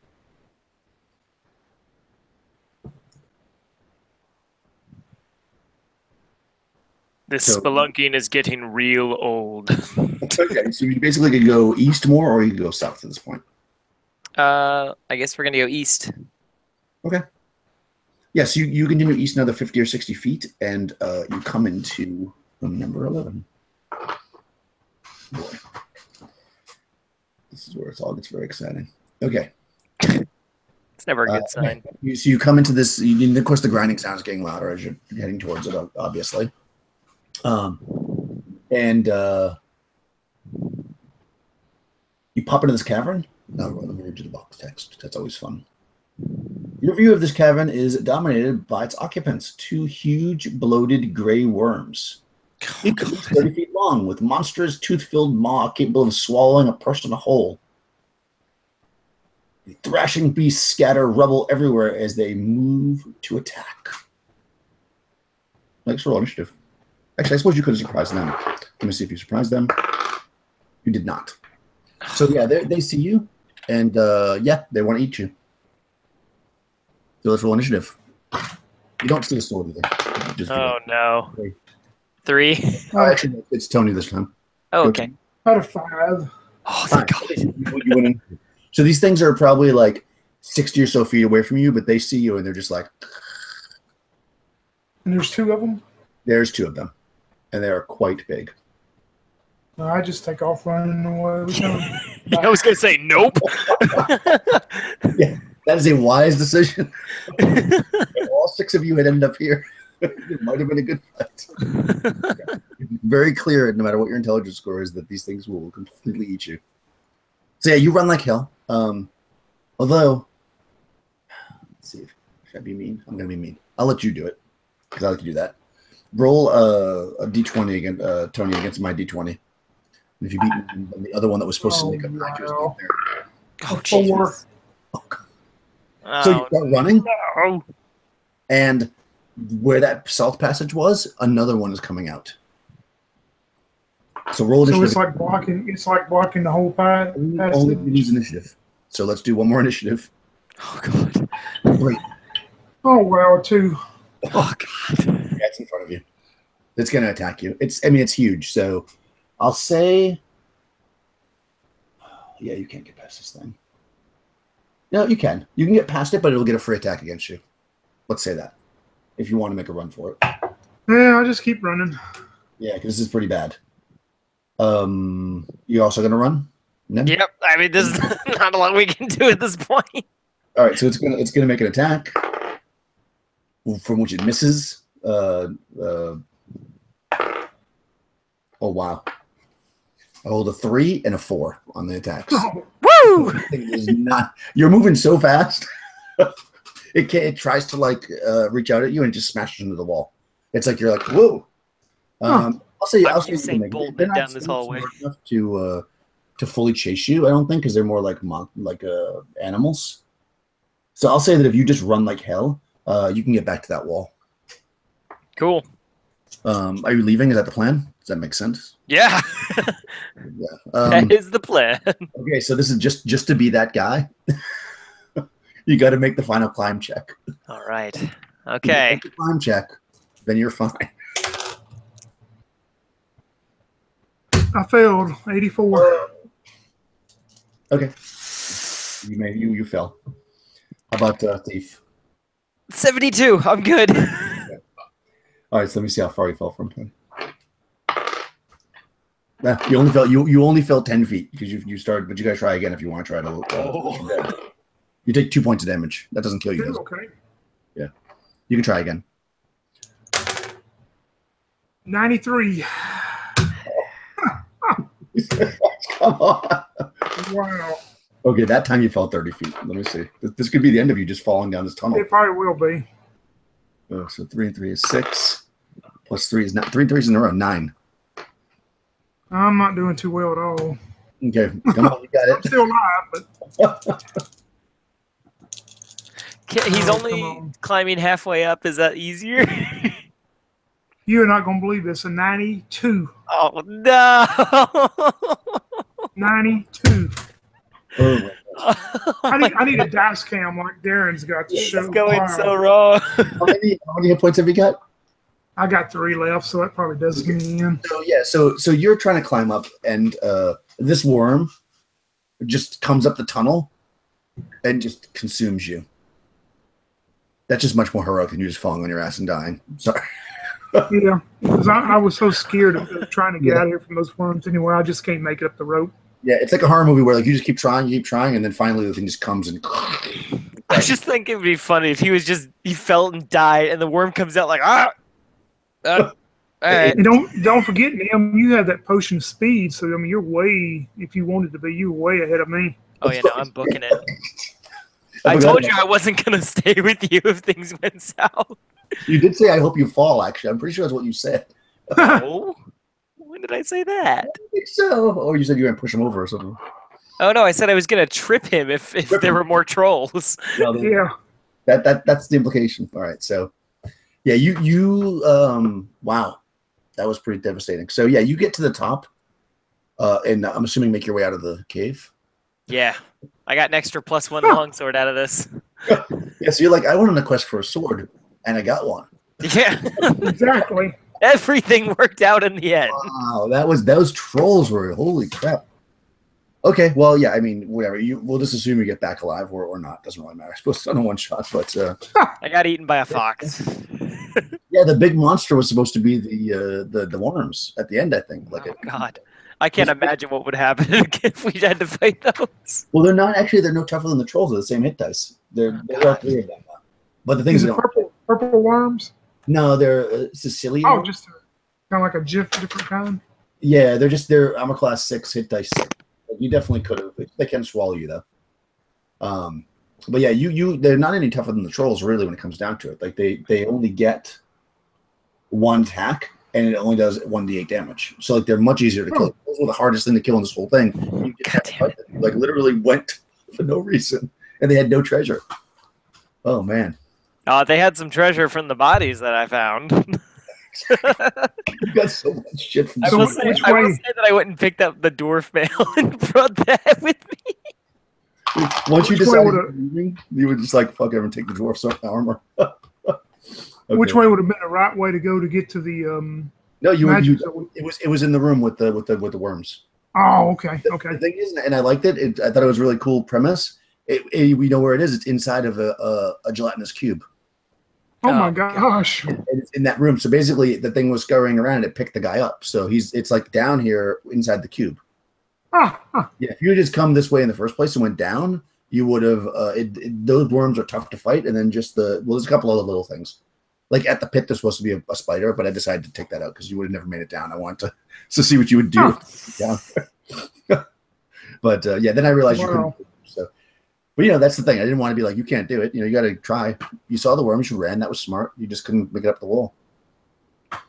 Also, I don't know why you didn't take my rope. I specifically read the thing to you, and you were in a town, and nobody said I'd buy a bunch of rope. I was like waiting for you to buy rope. It's like you fell down a pit. But oh well. What can I say? I misread. I have that 20 feet of gray string. I thought that was 20 feet of gray rope until I looked. I was like, oh, well. Yeah. Oh my God. Yeah, that was too good. Yeah, good job. I don't know if Darren came back yet. Did you come back, Darren? Sorry you died. But I guess everybody died. Nope. No, not everybody. Nem made it. Nem made it. Had one. He got a sword. He got a magic sword. Yeah, but that's it's an intelligent sword, and also the statue that he claimed as well is pretty valuable. I think it's like 5,000 gold pieces or something. So it's a pretty decent. Oh my God. If you had got it, but yeah, you couldn't beat those worms at that point. So you were smart to I thought you were going to leave, but I was surprised you kept searching. I was like, all right, well, let's see what they did. That's what I was trying to hint to. I'm like, I don't want to be that guy, but you know. Yeah, they were the troll. Man, trolls can. Wow. Yeah, they can be. Mess you up. Yeah, that was pretty bad. I mean, but you fought trolls before in the other BX game, and it wasn't that bad. I don't know why the difference was. Did we? I don't think I fought troll. Oh well, I wasn't in that game. You might not have been in that one, yeah. And there was more of you, I think, but not that many more. Or maybe I was just being nice. Well, even though it was I was hoping they would continue to move back with me and the invisible ones, but they weren't able to. I mean, it just didn't work out where they could. Yeah, it's true. You should have sacrificed the cleric and the dwarf. You would have been fine. Well, that wasn't even the problem. The problem was we didn't know how to freaking. Yeah, you didn't watch the bodies to make sure they weren't going to come back, and yeah, I honestly, that's the first time I've ever fought a troll in D&D. Yeah, they come back, and what's interesting is they come back after X number of rounds, so that you do think they're dead. I mean, they're just down. So I figured like they come back in the maximum. I forget what 2d6 rounds. But to search is 1 turn in basic, and a turn is 10 rounds. And I rolled a 9 for the rounds. So basically, when you searched it, that was enough time that they came back. If I didn't 12 or something, you would have been gone by the time they came back. They wouldn't have chased you because they were hurt. So who was searching? You guys were. You were searching the troll room. You. You and I said that? Yeah, you and Darren's characters were searching the. Yeah, y'all were searching the room, and y'all would have told me it was okay to move forward. Yeah. Shoot. Yeah, they were searching the room. They were like, we're gonna search for treasure in the troll room. I thought the way, man, I guess I missed that part. I thought they just got right back up. No, they were down for. That's why I was like, oh, the invisible characters could be back because it's been 10 minutes. Yeah, because the way that you do time, it's much more closely tracked. Like it's very specific in basic versus like later editions where it's a little bit more loose. So like everything you do takes 10 minutes to do this, it takes 10 minutes to do that. Like of game time. So the search takes 10 minutes. You guys were searching the trolls for. Remember I said there was a backpack? Oh, I see. Yeah. You guys were like, oh, we're gonna search a backpack. Well, that's like, I mean, I know that doesn't really take 10 minutes to search a backpack, but that's like how it works. Like if you're searching, then it's 10 minutes. Okay. No, I'm fine. I'm fine. No ill will. That's where that's why they came back up before. Otherwise, you would have been gone. Because I didn't even think you were going to beat them. Like I thought I thought somebody was going to go down. And you were just going to run. But then when you beat the trolls, I was like, oh wow, nice, And then you stayed there. Oh man. But yeah, that's a pretty fun little module though. I like the idea that the cubes in the magic item is in the gelatinous cube. Yeah, that's pretty neat. I like the fact that we knew where the thing was too. It's like, okay, it's here. Yeah, and then basically that's from an old dungeon magazine. You said old dungeon. Yeah, it's from Dungeon to Dragon. Oh yeah, okay. So that came out a few years before Night Below. I guess it's 1990 because I'm looking at the art. It says 90 on it. It's issue number 25 of Dragon. So I don't know exactly. Wasn't that a few years before Night Below came out? I don't know what that is. What's Night Below? Night Below is, I think, one of the more famous Dragon magazine modules, or not a Dragon magazine module. I guess it's just it's a book, but it's super famous. That's a third edition. That's a third edition. Isn't it the one you're talking about? The Night Below. Yeah. I thought it was second edition. Oh, is it second? Okay, I may be wrong. I don't know. I'm gonna look it up right now. Actually. Yeah, I'm curious because I've never. Well, it's apparently really good, according to most people who played it. 1995 is when it came out. I think this is 90. It sounds like, but this doesn't look like the same. It's so weird. You guys still alive? I just googled the magazine, but the magazine says at the bottom, issue number 25. I don't know where I got this from. Oh, maybe this is. Oh, Darren. Oh my gosh! The magic user got to eat up by a worm. Is that right? Oh shit! Yeah. Yep, I got out with somebody's sword, so I One still survivor? got out with a sword. One survivor at the end. Yeah. Oh, I guess we can stop the broadcast. But thanks, guys. That was really fun. I'm gonna stop the broadcast now. Yeah.